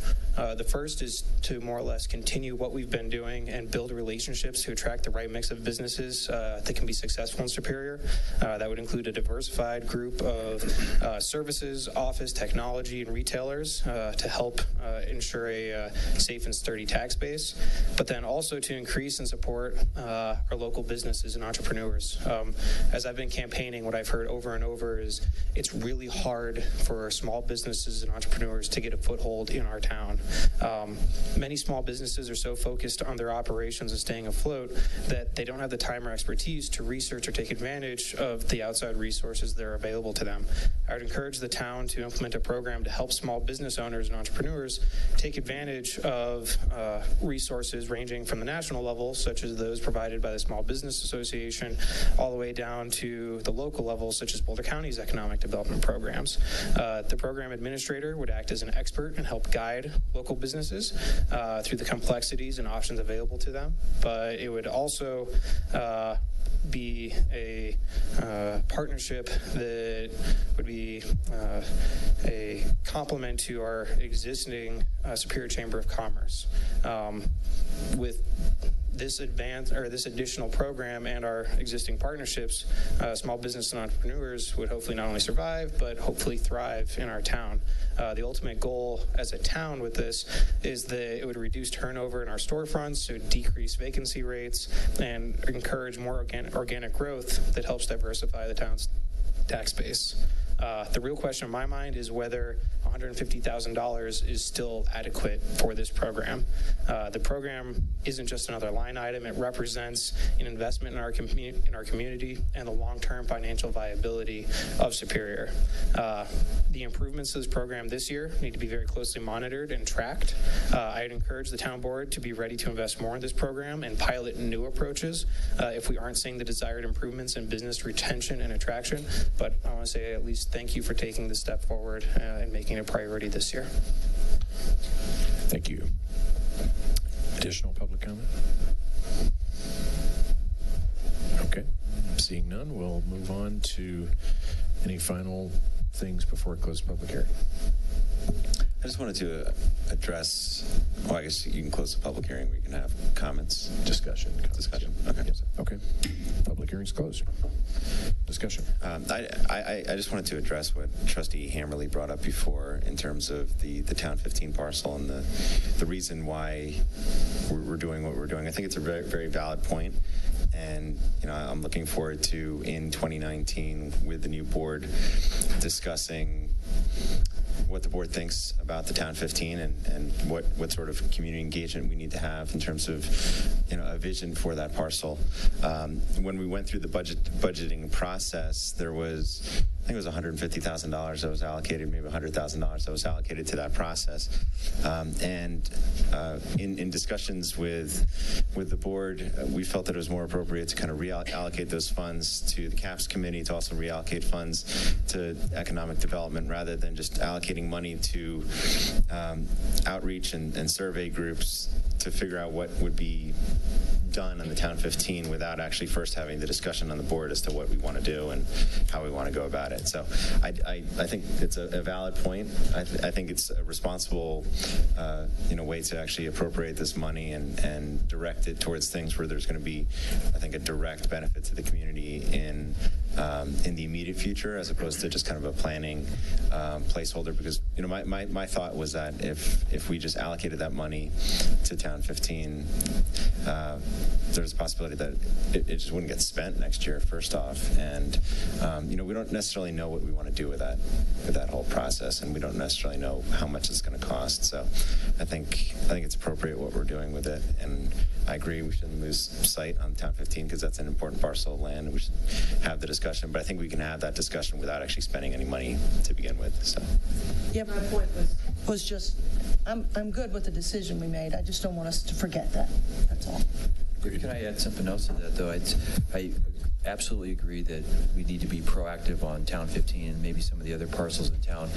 But I think we should also not lose sight of, we have Parks 1 and 2 that we're still trying to figure out how we can get them developed. And if we don't readdress that and really keep that in the forefront, then that could get pushed aside, and it could be several years before they're done. And we have hotel and all these other things going in, and the town square is going to start taking off. And if we don't get those two parks, so those are going to be key features in the town center. And if we don't get those done sooner than later, I think that we're going to have a harder time building out the town center. Once those are done, I think it makes it more attractive. So I would encourage the next board to not lose sight of those two parks and really figure out a way to get them done. Agreed. Okay. All right, I think we're at the point to have some reading of resolutions and moving through this list. So I'll make a motion, which I believe the first one is 4A. Is that correct? Make a motion to approve Town of Superior Resolution number R-51, Series 2018, a resolution of the Board of Trustees of the Town of Superior levying property taxes for the year 2019. Second. Motion by Trustee Lacy, second by Trustee Hansen. We'll do a roll call vote on all these. Is that right? Or yes? Okay. Okay. I want that Dozell on there. Laces? Yes. Hansen? Yes. Hemmerly? Yes. Folsom? Yes. Pennington? Yes. Ryan? Yes. Do the next one? Go ahead. I motion we approve Town of Superior Resolution number R-52, Series 2018, a resolution of the Board of Trustees of the Town of Superior adopting a budget for the Town of Superior for 2019. Okay. Motion by Trustee Hansen. Second. Second by Trustee Lacy. Roll call vote. Hansen? Yes. Laces? Yes. Pennington? Yes. Ryan? Yes. Folsom? Yes. Hemmerly? Yes. Okay. Motion passes. I'll make a motion for the next one, for Town of Superior Resolution number R-53, Series 2018, a resolution of the Board of Trustees of the Town of Superior adopting a fee schedule for 2019. Okay. Motion by Trustee Lacy. Second by Mayor Folsom. Roll call vote. Folsom? Yes. Hemmerly? Yes. Hansen? Yes. Laces? Yes. Pennington? Yes. Ryan? Yes. Thank you. Motion passes. I motion we approve Town of Superior Ordinance Number 0-7, Series 2018, an ordinance of the Board of Trustees of the Town of Superior appropriating sums of money to the various funds and spending agencies in the amounts and for the purposes as set forth below for the Town of Superior, Colorado for the 2019 year. Motion by Trustee Hansen, second by Trustee Ryan. Roll call vote. Okay, Hansen, Yes. Hammerly, Yes. Folsom, Yes. Lasis, Yes. Pennington, Yes. Ryan. Yes. Okay, thank you. Motion passes. All right, is there anything further? We have all the others. We have 4B. With 4B, C, D. Gotcha. Thought that was too quick. All right. We've got another hour and a half. Right. Okay. The good news is on these, you don't need roll call votes. You just Okay. Motion for Superior McCaslin Interchange Metropolitan District Resolution SMID 3, Series 2018. A resolution of the Board of Directors of the Superior McCaslin Interchange Metropolitan District adopting a budget, levying property taxes, and appropriating sums of money for 2019. Okay. Oh, second. Motion by Director Ryan, second by Director Hansen. And you said we can You just do all voice in favor. vote on these. All those in favor? Passes unanimous. Thank you. I'd like to make a motion to approve Superior Urban Renewal Authority Resolution SURA 2, Series 2018, a resolution of the Board of Commissioners of the Superior Urban Renewal Authority adopting a budget and appropriating sums of money for the Superior Urban Renewal Authority for 2019. Okay. Motion by Commissioner Lasis, second by Commissioner Ryan. All those in favor? Passes unanimous. That was C. C. D. D. A motion we approve Superior Metropolitan District Number 1, Resolution SMD Number 1-6, Series 2018, a resolution of the Board of Directors of the Superior Metropolitan District Number 1 adopting a budget and appropriating sums of money for the Superior Metropolitan District Number 1 for 2019. Okay. Motion by Director Hansen. Second. Second by Director Lasis. All those in favor? Passes unanimous. And I'd like to make a motion to approve Superior Metropolitan District Number 1, Resolution Number SMD Number 1-7, Series 2018, a resolution of the Board of Directors of the Superior Metropolitan District Number 1, amending Appendix A of the district's rules and regulations to increase the district's rates and fees effective March 11th, 2019. And motion by Director Lasis, second by Director Hansen. All those in favor? Passes unanimous. That's it, right? Okay, now we're done. All right, now we'll move on to item number 5, adoption of a resolution urging Superior citizens to vote no on Boulder County Ballot Initiative 6A. Before we get started, Mr. Mayor, yes. For the record, I work for a law firm that represents Rocky Mountain Fire District. Even though I don't personally work on any of the fire district's issues, my colleagues certainly do. And it has been my standard practice to recuse myself from any and all discussions related to the fire district. So I recused myself from the work session earlier today, and I'm going to recuse myself from this discussion, item number 5, tonight. All right, thank you. Don't go too far, because we'll have you back for later items.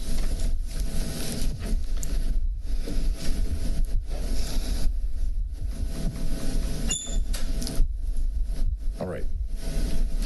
How would we like to begin this? However the board would like. I mean, I don't know if you want to just start discussing the proposed resolution, if you'd like to hear more from anything from the fire district, if you want to hear something from me, whatever is the board's preference. Okay. I know we perhaps didn't get all the questions answered during the work session, so are there additional questions that would like to, or questions, discussions about the ballot initiative, or do we just want to talk about the resolution? Just so as the cover memo said, it was sponsored by Sandy and I, so let me sort of kick it off and say I'm fully supportive of Rocky Mountain Fire. I think we receive a level of service from Rocky Mountain Fire that is unprecedented when you think about, and we have had a couple house fires in recent years, and it's very comforting to know that there's a fire station directly in our neighborhood, and they are there in a matter of minutes, if not seconds. So, for me, the reason why I sponsored this really has nothing. There's certainly not a knock around the level of service. It's an acknowledgement that what I've been stating for a couple years, we do need to take a hard look at the budget. I do think we have some general consensus amongst the community that the town of Superior has what I've referred to as a disproportionate share of the finances, of contributions towards the revenue. Having said that, I also recognize that there's a tremendous dependence upon the residents, since we don't have very much commercial property, and Rocky Mountain Fire has not solved the problem of redistricting the special district that is Rocky Mountain Fire. So there are some budget limitations. I would welcome a conversation personally with Rocky Mountain Fire to say, hey, we need your assistance on merging with Lafayette or Metro North or Louisville or whoever, or, we need to make some hard decisions around, do we add that third ambulance, or can we contract with an independent ambulance company? I think those are all very important decisions. My sponsoring of this resolution has nothing to do with those very hard questions and decisions that need to be made.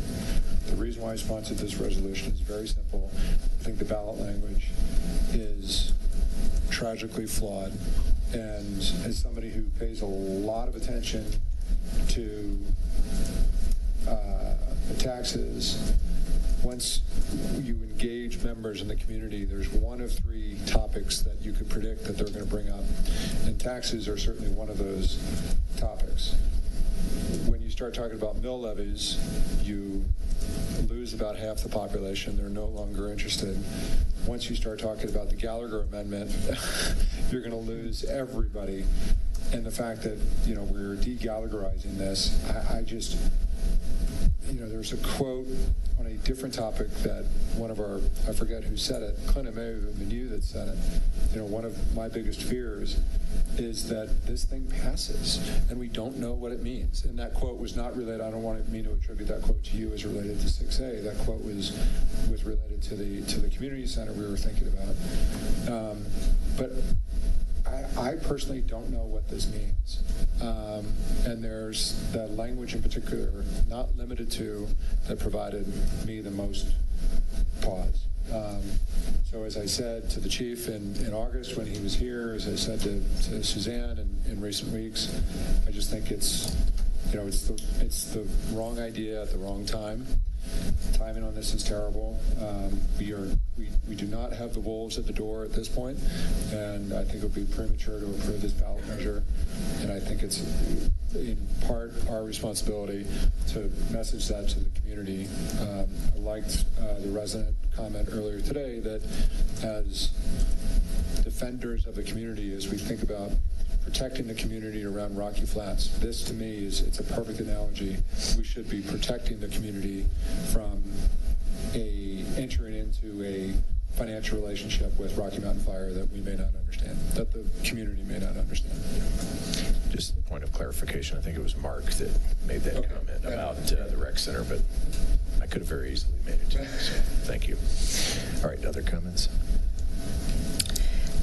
In prior meetings, I have indicated to the community and to this board my general lack of support for board resolutions, especially when they are political in nature or do not focus on issues which directly impact our community's health, safety, or welfare. I did not take co-authoring tonight's resolution lightly. I do not consider this resolution to be political in nature, but to be part of my fiduciary responsibility to the residents and taxpayers of Superior, Colorado. It is my belief that any time a ballot issue is placed before our residents for decision-making, especially one that relates to their tax burden, it needs to contain simple, concise, and clear language that enables the voter to know exactly what impact it will be on their wallet as well as critical community services. The language in ballot issue 6A meets none of these criteria, and I fear reduces our ability as taxpayers to work closely with Rocky Mountain Fire Protection District leaders in their use of our valuable tax dollars. In a recent interview in Colorado Municipal League magazine, the fire chief of Westminster, Colorado, Doug Hall, made the following observation. The fire service in general has an entrenched mindset that the solution to our problems can be resolved with additional funding, staffing, apparatus, and our stations. To actively achieve definitive progress in addressing community issues, we need to embrace adaptive thinking and utilize strategic analysis in identifying solutions. I continue to encourage the residents of Superior and the entire Rocky Mountain Fire District to vote no on ballot 6A with the hope that we can embrace the philosophies set forth by Chief Hall and work together with the members of the Rocky Mountain Fire Protection District to solve and address the issues we face going forward. I want to address the issue of the Gallagher Amendment. I've done financial analysis in complex derivative markets for 20 years. So when this came up today, in the past couple of months, I actually have made it my business to study Gallagher, study why it was put into place, study problems with Gallagher across the state, et cetera, et cetera. I wanted to share those because bottom line, this is a huge misapplication of Gallagher. What is being done here? Boulder County, as I told you in the residential assessment rate survey, is at the top of the state. Of all the counties, we have had the most rapid increase in property valuations. The purpose of Gallagher in that instance, Gallagher's been around since 1982. It passed 65% to 35%. It is completely anticipatable by special districts. What happened perhaps is they sort of quit watching. And as the residential real estate market dramatically improved in 2016 and 2017, they just weren't on top of it. When you have that rapid increase in residential real estate prices, dramatic increase in residential real estate prices, it is the function of Gallagher to reduce the assessment rates so that you achieve stability in residential property tax rates to keep houses affordable.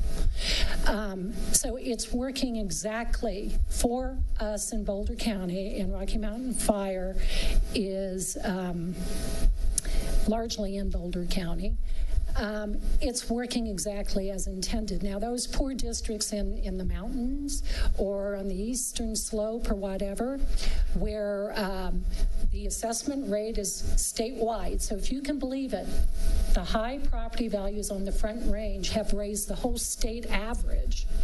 And so the assessment rate has come down for the whole state, regardless of if you're living in depressed, maybe Burlington, Colorado, or Montezuma, Colorado, or Stratton, Colorado, or whatever.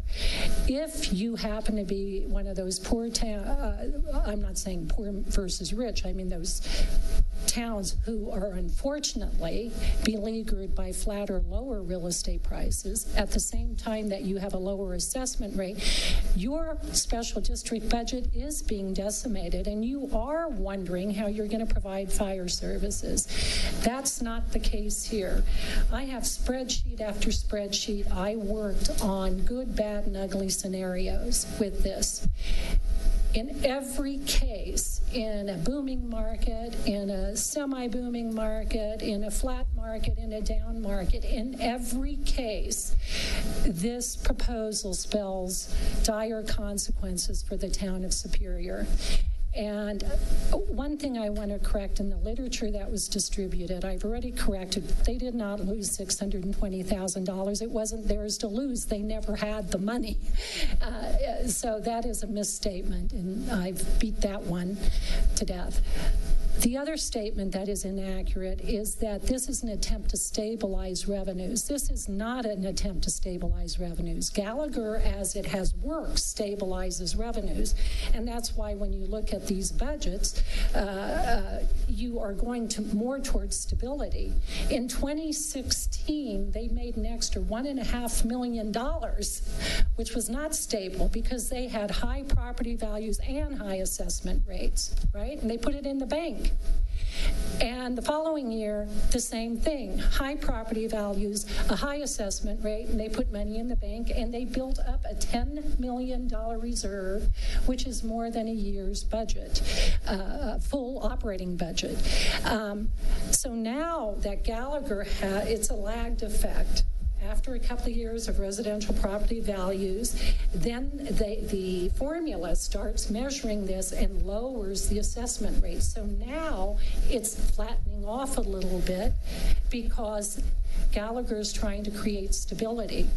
When you have something that is both housing prices going up and a high Gallagher rate, you're not, Rocky Mountain Fire isn't stabilizing, they're maximizing revenues. They want both the highest property rate and the highest assessment rate, and that's maximizing revenues. So I just want to get rid of this thing because it's caught a little traction that they're trying to stabilize. No, they're trying to maximize. But so I feel like even if this ballot language were perfectly written and perfectly clear, and it said what they intended to do, I would have to be up here saying this is a huge misapplication of Gallagher, vote no on it. But it isn't clear. It is totally unclear. And a matter of fact, it's pretty incomprehensible. I've read it probably 65 times, backwards and forwards, every clause, trying to understand what it says. The conclusion is what it does is it gives unilateral authority to Rocky Mountain Fire. It transfers our ability to them, gives them unilateral authority for uncapped, automatic increases that require no justification as to need. So this is basically giving the PIN code to your checking account to anybody who wants it to do whatever they wish with your personal budget. And so I simply, can't stand for this. We as a board don't do this often. In a matter of fact, Chris, do you ever remember us ever floating a resolution to vote no? We've actually taken a position really not to be involved at that level. Right. In 2012, a couple of years post the 2008 housing meltdown, Rocky Mountain Fire came to us and asked us, would you support putting on the ballot a $4 mil levy increase the following year for 2013, and then $1 mil for each of the subsequent 4 years. They could justify it because our housing market was in the tank. It was post-2008 meltdown, and it was flat, right? And after several years of flatness, they were justified in saying, hey, our expenses are increasing. We need some more money. So our board, Chris and I are the Lone Rangers left, said, we unanimously support that. You voters supported it by a large margin, right? And it was put into place. The last mill was only put into place in 2017 of that 8-point increase in mill levies. A 60% increase, by the way, that we put on ourselves. And along with the rally that then happened in 2016 and 2017 prices, real estate, their intake increased, their property tax revenue intake over that number of years increased 87%.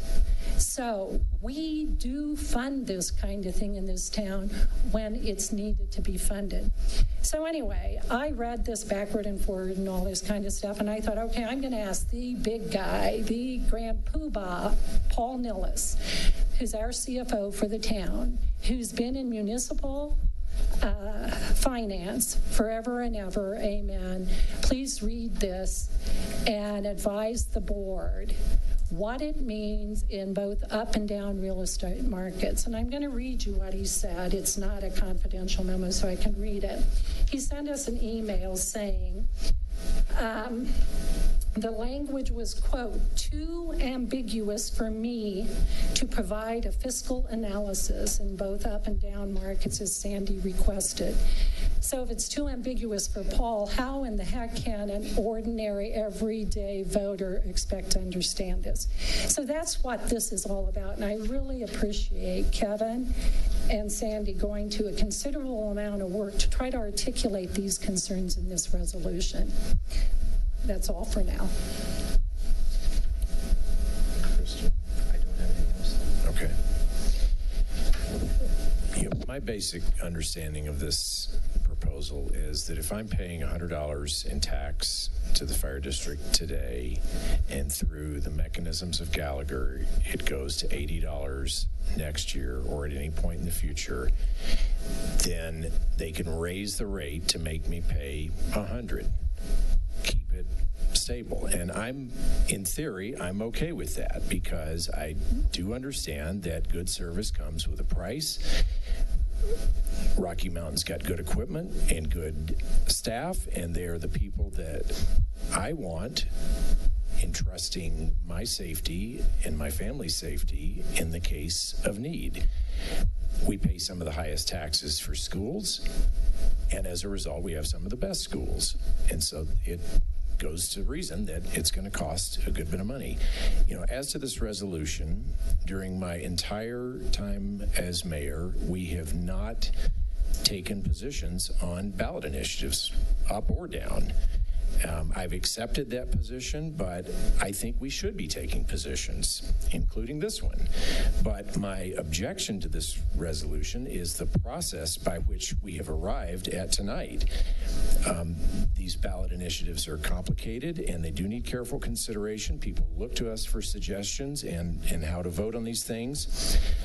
In the last 2 months, we've had 2 other ballot proposals here that we have had presentations on, but there was resistance, and we were okay with not taking positions on those. Last meeting, I expressed the desire for us to take positions on these ballot initiatives. Kevin suggested that if we do so, let's do it unanimously, which I think is absolutely fair and reasonable. Sandy said she'd oppose all resolutions, which I thought put a rest to the idea of resolutions in the near future. And then 2 weeks later, we have a resolution on the agenda. And so I'm thoroughly confused. And by the way, it was not a transparent creation of this resolution. I found out about it while it was in process, and that's not okay. I mean, if this board is not on the same page with it, then our community can't be clear on it. The fire district doesn't know what we're doing. And so, resolutions, in my mind, are written and they're circulated in an attempt to get everyone's concerns resolved. We've done this with resolutions for any number of things. We have some board members that have got concerns with language, so we circulate it, we work on the language. This resolution to oppose is completely unprecedented, and it was not circulated. I think it was just created to make some points, and I'm totally fine with these, with board members making these points. I want there to be good dialogue and good discussion. I'm okay with the fact that we disagree on this, but I just don't believe this resolution is the way to do it. Rocky Mountain Fire is a partner in our community, and I feel like they've been treated as an adversary, and that's not right. We all need to share our concerns, but the residents are really the ones that need to decide this, because they are their own governmental entity, and our residents, and by the way, the other residents in the district are the ones that control their board of directors. So they're the ones that are in control. So I will not be supporting this resolution tonight. So, Clint, can I ask a couple questions? I think I heard a few things from you. Number one, you're okay directionally with a ballot measure that said if my taxes were $100, then there was some funny business that occurred on the valuation. My taxes otherwise would have gone down to, what did I say, 100? My taxes would have gone down to 80. You have the ability to adjust up to 100, but that's not. I don't read the resolution that way. So that's right. I mean, I'm okay with that in concept. I completely understand that the ballot language is open to any number of interpretations and ideally should be written better. Right. I acknowledge that. Right. So is there and I understand your concern around the process, and then, this third point of the ballot language itself. So the process, it's a tough process, right? Because to your point, it is a bit unprecedented, right? So we can't draft resolutions on the fly. So we took a stab at drafting something, put it in the packet, and this is what we're doing now. Hopefully, having a public deliberation. So it's all about transparency, in my view. This is exactly what I think we should be doing, having that transparent deliberation. Is there anything that you would agree to? Say, for example, this ballot measure, I think what you just said, which is something to the effect of the ballot measure is written with imperfection that we don't know what it means, or you're completely against any resolution with regard to 6A. I'm not supporting the resolution that's in our package. I understand. Can we take a red pen and fix the resolution? I'm not doing that, no. So there's no... I'm more disappointed at the process than pulling out a red pen. I think this board needs to have a policy of we either are or we are not going to do resolutions, and we need to, the community needs to have an expectation of what we're going to do or not do. But this changing directions is, I'm not okay with that. Well, I think we have I don't want to call it a policy because it's not written down anywhere, presumably, but the practice we agreed to the other day was we should have if we pass these resolutions related to ballot measures, then it should have some unanimous vote associated with it, because it's not fair for somebody in the minority opinion to have their name behind a resolution. And the other point is we've got 5 of 7 members here. I mean, I understand one has to recuse himself and one is, had to leave early, but that's, to say that the board is behind something is, we're down 2 members. That's significant. So that is, in fact, the reason why we did not decide anything about unanimity. We discussed unanimity. Mr. Bicon? Chris was not here at the time that was discussed. The fact of the matter, why not simply agree? We've got ballot language here. If somebody wants to propose any changes to it, which we often do at a meeting, when we discuss it, then let's have those proposed.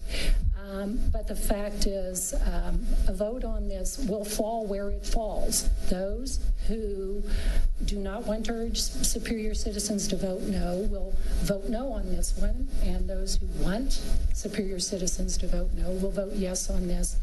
And the residents, as a result, will understand how their elected officials feel about this.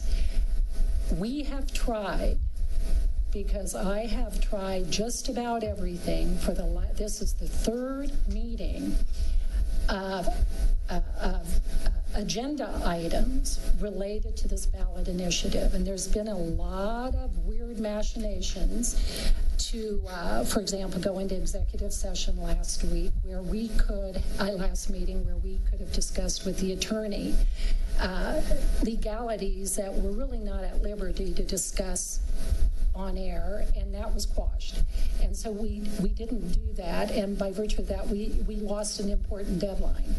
That deadline had already passed, Sandy. Well, we tried it at the meeting before it as well, and we didn't do it. Well, that was the meeting before it. No, the meeting before, when we were told by Kendra to do it by, we missed that opportunity too for some, to me, weird reasons. The bottom line here is, why is this so important? We have fiduciary responsibilities up here. One is for the public health. We have stood up to Rocky Flats like no other community has stood up to Rocky Flats because of public health issues. And a majority of this board, not a unanimous portion of the unanimous board, a majority of this board said this is important enough to us that we're going to vote to contest the opening of Rocky Flats. Our second most important fiduciary duty after assuring the public health is to ensuring the town's financial health. And in there is the residents of the town's financial health to the degree we can influence it. For me, those two things speak to what I think are some of our highest callings as elected officials. So it's very important, I believe, for us to give clear guidance on such an important financial matter. I don't know that I've ever seen such an important financial matter. My fiduciary duty is only met if I educate the residents of this community as to why I feel this is in their negative interests, and they can then make their own educated decision. And I laud this. I can tell this was not easy to put together. I laud it being in front of us. I laud the opportunity to be able to put my vote down one way or the other on this. If it's a split vote, so be it. But at least the residents know it's a split vote, with some agreeing to it and some not agreeing to it. But that's important information for them to have as they figure out how they're going to vote. Well, the information is out there, but I'm very upset to hear that now we're going to throw out this unanimous, or there's a suggestion to throw out this unanimous. It was a discussion. Well, it was a suggestion. Yeah, and I do feel, Joe, I'm the one that brought it up, and I actually feel pretty, so I'm going to agree with both of you if it's possible, I think. Let me first say, I think there's probably some folks if we are going to take this to vote, I would love to hear public comment. Yes. Hopefully you'll ask that. Yes. So thanks for that. I agree with you, Clint. I think that if resolutions are really statements that we're making, they're not actions in a public hearing. They're just simply statements. But I do believe that the statement of this resolution being released, if it is not unanimous, we did have a discussion, and yes, Chris was not here, that we should not release that statement as if it is a resolution of the Board of Trustees unless it is unanimous. I think that makes sense, because if there was politically, if there is something, not politically, but culturally, morally, different, religiously, if somebody doesn't agree with a resolution, which is just simply a statement, you shouldn't, in this local community, you shouldn't have to have your name on it. So I'm going to agree with you there. At the same time, I do want this. I firmly believe, I don't like the idea of the Roberts Rules, parliamentary procedures, so hopefully nobody is going to do a call to action and suddenly we're doing all that. I want to deliberate and have a conversation for as long as it takes. At the end of those conversations, I'd like to give yay or nay on this resolution. If the five of us agree on the resolution and we can convince you to take a red pen, fantastic. If I can't convince you to take a red pen and you're going to vote no anyway, and I'm not sure what Chris is doing, then we vote no, and that's okay too, but we still have the 3 yays and 1, maybe 2 nays. No, the resolution is out there. I mean, for those that are reading and paying attention, I mean, the points have been made, and people are going to make their decision one way or the other, and I think that's completely appropriate. So thank you for the comments, and I think now is a good time for public comment. Sandy, did you have something? I did. I I'm trying to make my comments in a way that come off well. As I said, I did not take preparing and working on this resolution lightly. I am not a supporter of resolutions, particularly when they have to do with political. I'm not even a big supporter of proclamations. It's not, unless they specifically recognize the citizens of our town. Proclamations that talk about things that have nothing to do with our town, to me, they're not necessary. I tried to have several conversations regarding what we as trustees could do about and what discussions we could have regarding this ballot initiative. I in some way resent the comment that this was taken in an adversarial way, or that it was intended in an adversarial way. The reality is the town of Superior received the language that would go on this ballot issue the day of the deadline. We did not have an opportunity to work with Rocky Mountain Fire, which, had we had the opportunity, would have been much more pleasant. Maybe we could have come to agreement on language that would have worked for both of us. But we received the language, even though, and I think Matt could confirm this for me, we were asking for it for quite some time. So for me, there's a little bit of responsibility on all sides. I wanted to have discussion about what our options were. We'd had some discussion with our legal counsel about it. I respected the decision of the board that we not have an executive session to talk about this. In light of that, I felt I had no other option but to talk with Kevin, because I respected his recommendation related to resolutions, understanding that he had some concerns about the language. Would he work with me on developing this resolution? I believe that it is important that if we, as members of the Board of Trustees, want to vote on this, which I believe we should, that we vote on it. I also respect that if the vote is 4-2, 2-4, whatever it happens to be, if it is not unanimous, at this point, we have verbally committed that it is not an official proclamation agreed to by the entire board. However, I believe this is an important issue. I believe the lack of clarity and preciseness in this ballot issue is not to the benefit of the residents of the town of Superior, and I would welcome the opportunity, if this is turned down, to work more closely with Rocky Mountain Fire District, as was stated in the interagency agreement that we signed with them in 1998, that there was going to be a public safety committee that would have 3 representatives of Rocky Mountain Fire District, 3 representatives of the town of Superior, and we would work together to solve issues related to the fire department needs in our town. For that reason, I would like us to vote on this. I suspect it will not pass, and I'm fine with that. But I do think it's important that it become more than just a piece of paper, and that we respect the fact that 2 of us presented this and have asked that we vote on this as a board. Okay, thank you. Any other comments? Okay. Just a point of clarity. A big reason why I wanted to do that, not over email, not in. This is exactly what I want to do. Have a public, professional dialogue. And yes, maybe we could have fine-tuned the language over email in some shared document, but that doesn't feel like, to me, open government. This feels like open government to me. Well, so that's why to know a resolution's coming. To begin with, I mean, that was not even known until.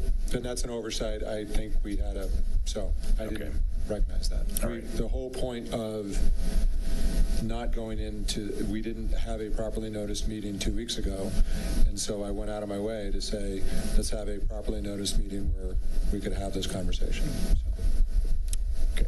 Anything else? Yeah, Bill, I'll chime in before we get Clint, I agree with you that I'm a little surprised that we're learning that a couple of trustees have taken it upon themselves to do this, because we've had this discussion before about trustees doing things without the rest of the board knowing about it. And it's frustrating, but in this case, I don't mind. Just like I'm not too excited about taking a stance on certain resolutions, like the climate deal that the Paris Climate Agreement that we decided not to take a position on. Things like that, I think, is too political, and we don't need to be involved in that kind of thing. But with this specific thing, I do believe that we need to reach out to the community, let them know, let them see this discussion.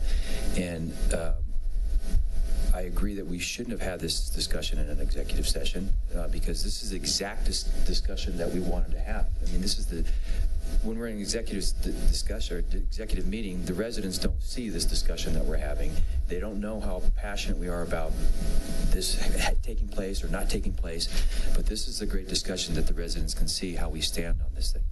So to me, this has worked great, and I'm glad that we're having this discussion now, and I'm thankful for the trustees that came forward and put this resolution together. So this is a benefit to the town. I do believe that. Okay, Neil. Wait, one more thing. No more. All right, I'm going to try not to add any more fuel to the fire, but at the same time, I will try to see what I can do to persuade everybody to see one point of view. Neil Shaw, I live at 1321 Idalia Street, and I'm also a candidate for Superior Trustee. I also want to add, my elderly parents live up the street from Station 5, and I am exceptionally glad that they do. A couple of weeks ago, I spoke out against the RMF ballot initiative, which is now titled 6A. After that discussion, I did reach out to RMF. Mark Spengler was here. We talked for quite some time afterwards, and I talked to Suzanne, I think on Friday, for quite some time to see what I could do to better understand the macro issues. After an open records request, RMF was actually able to provide me with the historic call volume, and we saw that on slide 3 of the presentation, and I got that a couple weeks ago. I dug a bit deeper to understand what the Superior volume looks like, and they were able to tell me that RMF expects to see about 1,750 calls this year, of which 500 are attributed to residents in Superior. So a few folks have already heard me talk about the cost per call, so I won't repeat it again. But what I would note is that we do contribute 50% of the budget, and we derive 25% of the services. That's not the issue for me. The main issue is the lack of transparency going forward under 6A and the negative impact it'll have on the business community. Surprisingly, no one has brought that up. Truthfully, the fact that my mill levy is already 2 to 3 times higher than a home in Louisville, or about 40% higher than Broomfield, is really just a few $100s. I can sweat it. It's not huge. It's not great. I can't move, so I have to learn to deal with it. Now let's think about our business community. Mill rates are applied uniformly on assessed values. An increase of 1 mill may only be $30 to $40 for a homeowner, but nearly $4,000 to Target or Costco.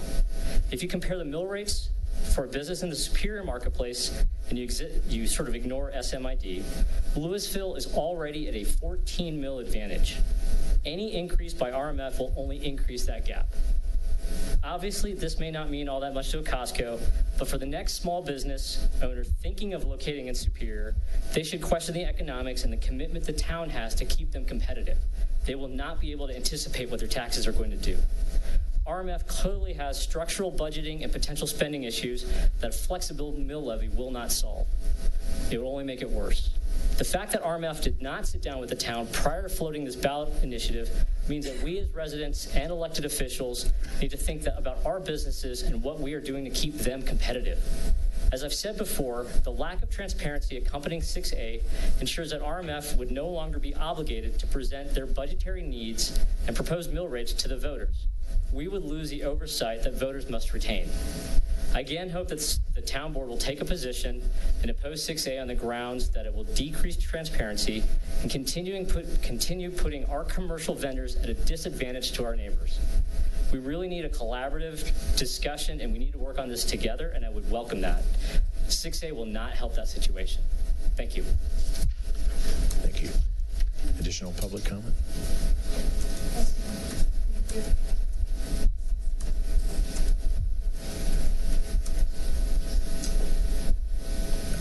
First, it doesn't sound like you're going to be anonymous, not anonymous, unanimous. Colleen, can you start with your name, please? Oh, I'm sorry. Colleen Callan. I'm at 1929 Cedar Ridge.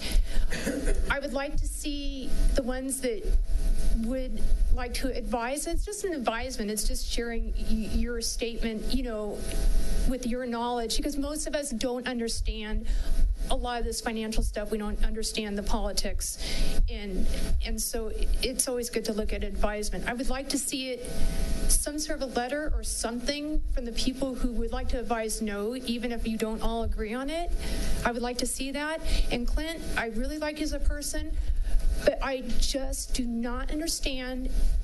I feel like you're really letting down the people of this town. I mean, after what Sandy has said and just what everybody who's read through it and understands it, I don't completely understand it, but I trust the people that actually have a background in this. And I just feel really disappointed that you wouldn't want to kind of just give an advisement to the town that this is probably not a good idea or it's questionable. I feel angry and I feel disappointed in you. Okay, you're going to get a timeout.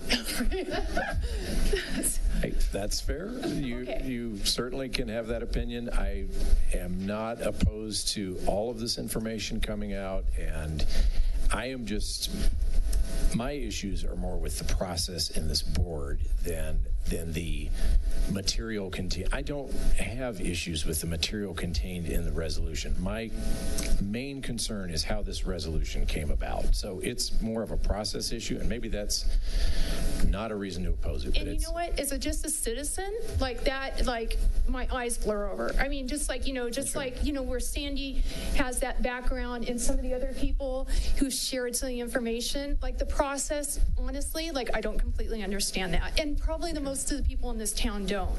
And quite frankly, I just want an end result of an advisement. You know, it's just like, and what I haven't looked in the book, but is there actually a reason to vote no on this actually, or was this thrown in so quickly that there's only a reason to vote yes? Has anyone looked about the blue book? Yes. I don't know. I'd have to look. I looked in the blue book that came today, and I could not even find the entire initiative. It looked like the blue book I received was just of the state ballot. That's just state issues. Oh, okay. There's another book coming. Okay, because a lot of times, and one of the things I'm unhappy about is, again, when you throw something at the very last minute, like nobody has the time to write a reason to vote no on it. And that actually happened with the original bond in 2012, in case you didn't look at it. There was just all these great reasons to vote yes, and it's not very often, but that goes back to the transparency and kind of what I feel like isn't being really forthright to the citizens. There was no opportunity for anyone to actually write a rebuttal and no on it. So without you doing anything, all people are going to do is they're going to look in that book and they're going to see all these reasons to vote yes, and it's confusing, and they're going to say, oh, a fire service, because most people really love the fire service and want to support it. So they're just going to vote yes, because they're not going to understand it, and they're not going to see a reason to vote no. This is why it's so important for some sort of a statement to come from the town for you that understand it. Understand. And just know that the packet already has the statement in it, and it would not go into any kind of book one way or the other, because those books are totally separate from this process. So this information's out there for those that want to read our resolution, whether it passes or not isn't. But thank you for the comments. Yeah. Additional public comment.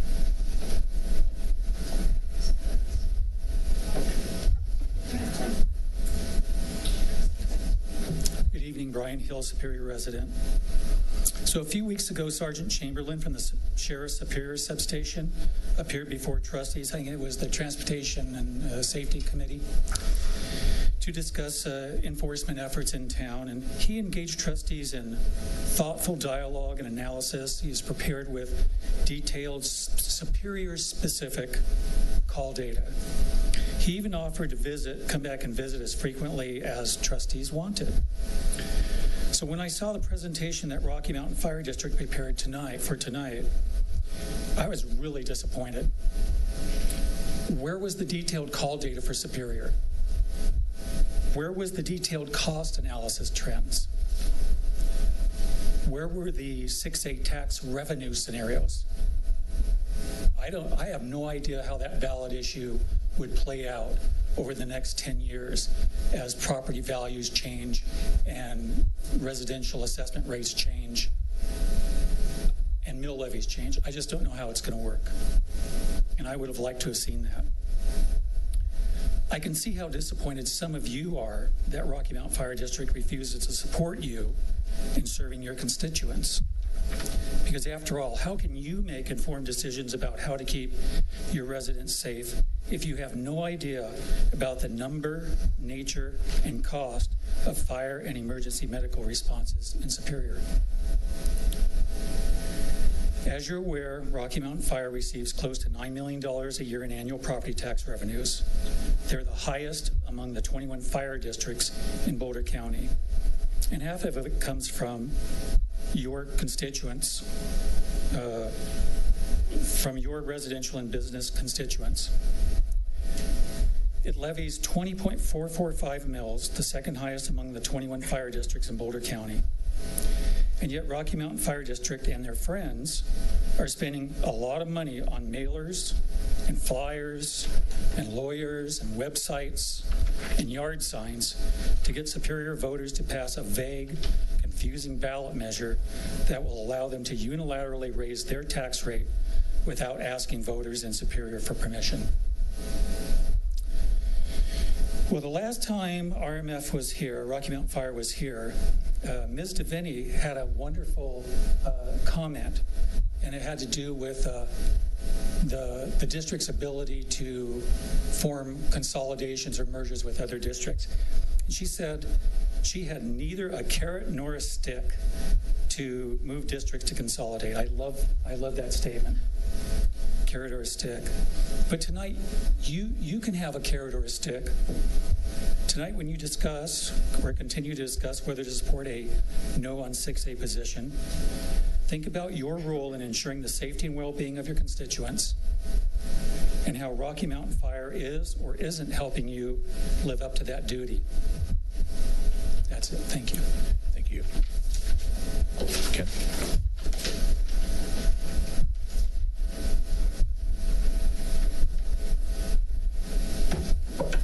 Good evening, Ken Litch again, 1326 South Idalia Court.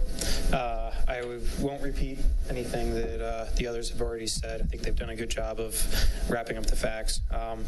But before I start, I just want to put out there I am a strong supporter of our firefighters. I come from a family of firefighters and have spent much of my childhood playing in firehouses and climbing on the fire trucks. I believe Rocky Mountain Fire provides a much needed and valuable service to our community, and I appreciate the dedication and bravery that they exhibit day in and day out. But in regards to ballot initiative 6A, in my professional life as a CPA, I specialize in auditing the federal government for economy, efficiency, effectiveness, and proper stewardship of taxpayer funds. Oftentimes, I'm required to review the implementation of government funding language and evaluate the consequences if that language is overly vague or imprecise. I can attest that simple, concise, and clear language that precisely defines the amount and use of taxpayer funds is critical to effective government. Unfortunately, ballot initiative 6A does not meet these requirements. Whether it's the Rocky Mountain Fire Department, the Town of Superior, or any other government body, taxpayers should use caution when voting in favor of any initiative that allows the taxing body to independently determine whether to adjust current and future mill levies.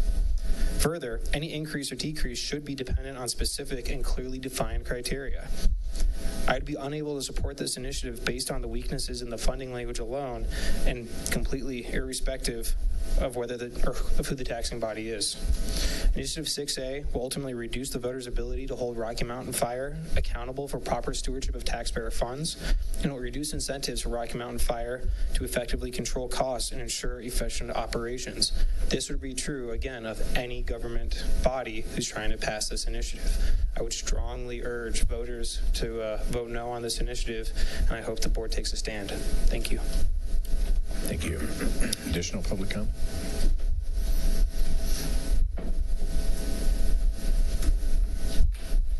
Hi. Barb Fox, 3182 Cimarron Place. We moved here about 2 months ago from Chicago. And after listening to all of this, I feel like I'm back home again with the Chicago politics. I'm glad I came tonight because it will open my eyes, and I am going to go back and look at what has been brought to you all tonight. It's frightening. We moved here to get away from the tax situation. And listening to this, my head is spinning.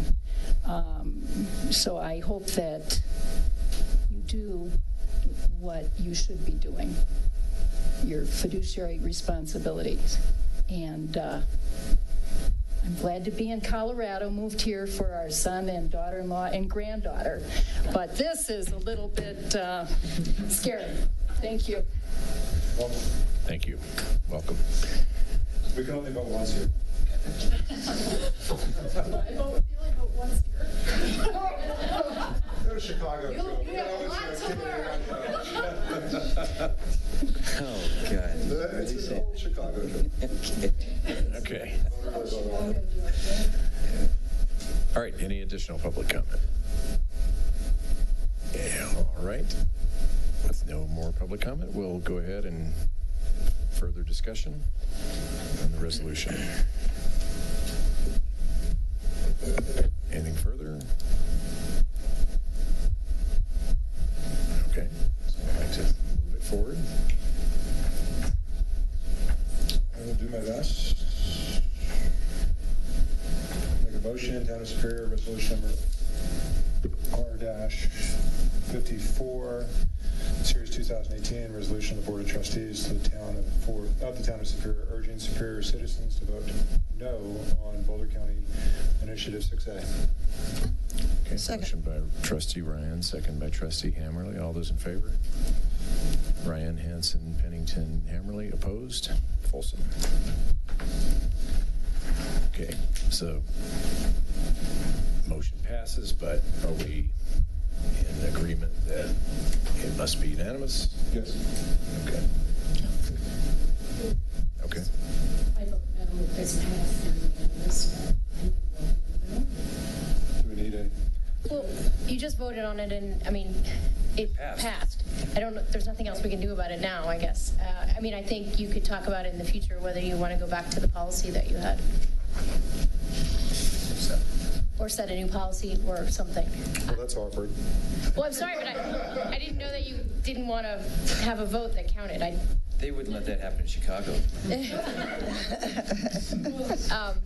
Well, this is exactly what we're trying to avoid, putting the minority opinion in an awkward situation. Or, asking Clint to sign a resolution that he did not support is putting him in an impossible situation. It's just they passed 4-1, and that indicates that there was one no vote. Yeah, I agree with Sandy. I'm not in favor of making it unanimous. I think the vote should stand the way it is, and the thing passes, and let's move on. I mean, I don't know what else to say. You took a vote and it passed. I appreciate that there was a policy prior to this that you wanted it to be unanimous, but there was a motion and a second and a vote. I don't know. I think it was an unwritten agreement. Right. I am okay with that, one way or the other. Yeah. I would not expect Clint to sign it. I was going to say, respect that. If you want the mayor pro tem to sign it, that's fine. Yeah, but I would just caution the board or future boards of doing stuff like that, because then you set a precedent that. This just is extremely messy. I mean, this is what I wanted to avoid, and If the mayor pro tem is willing to sign it, that's fine. Go ahead. I mean, it should not be this way, but this is the way it went down. So there we go. Okay, that does it for the.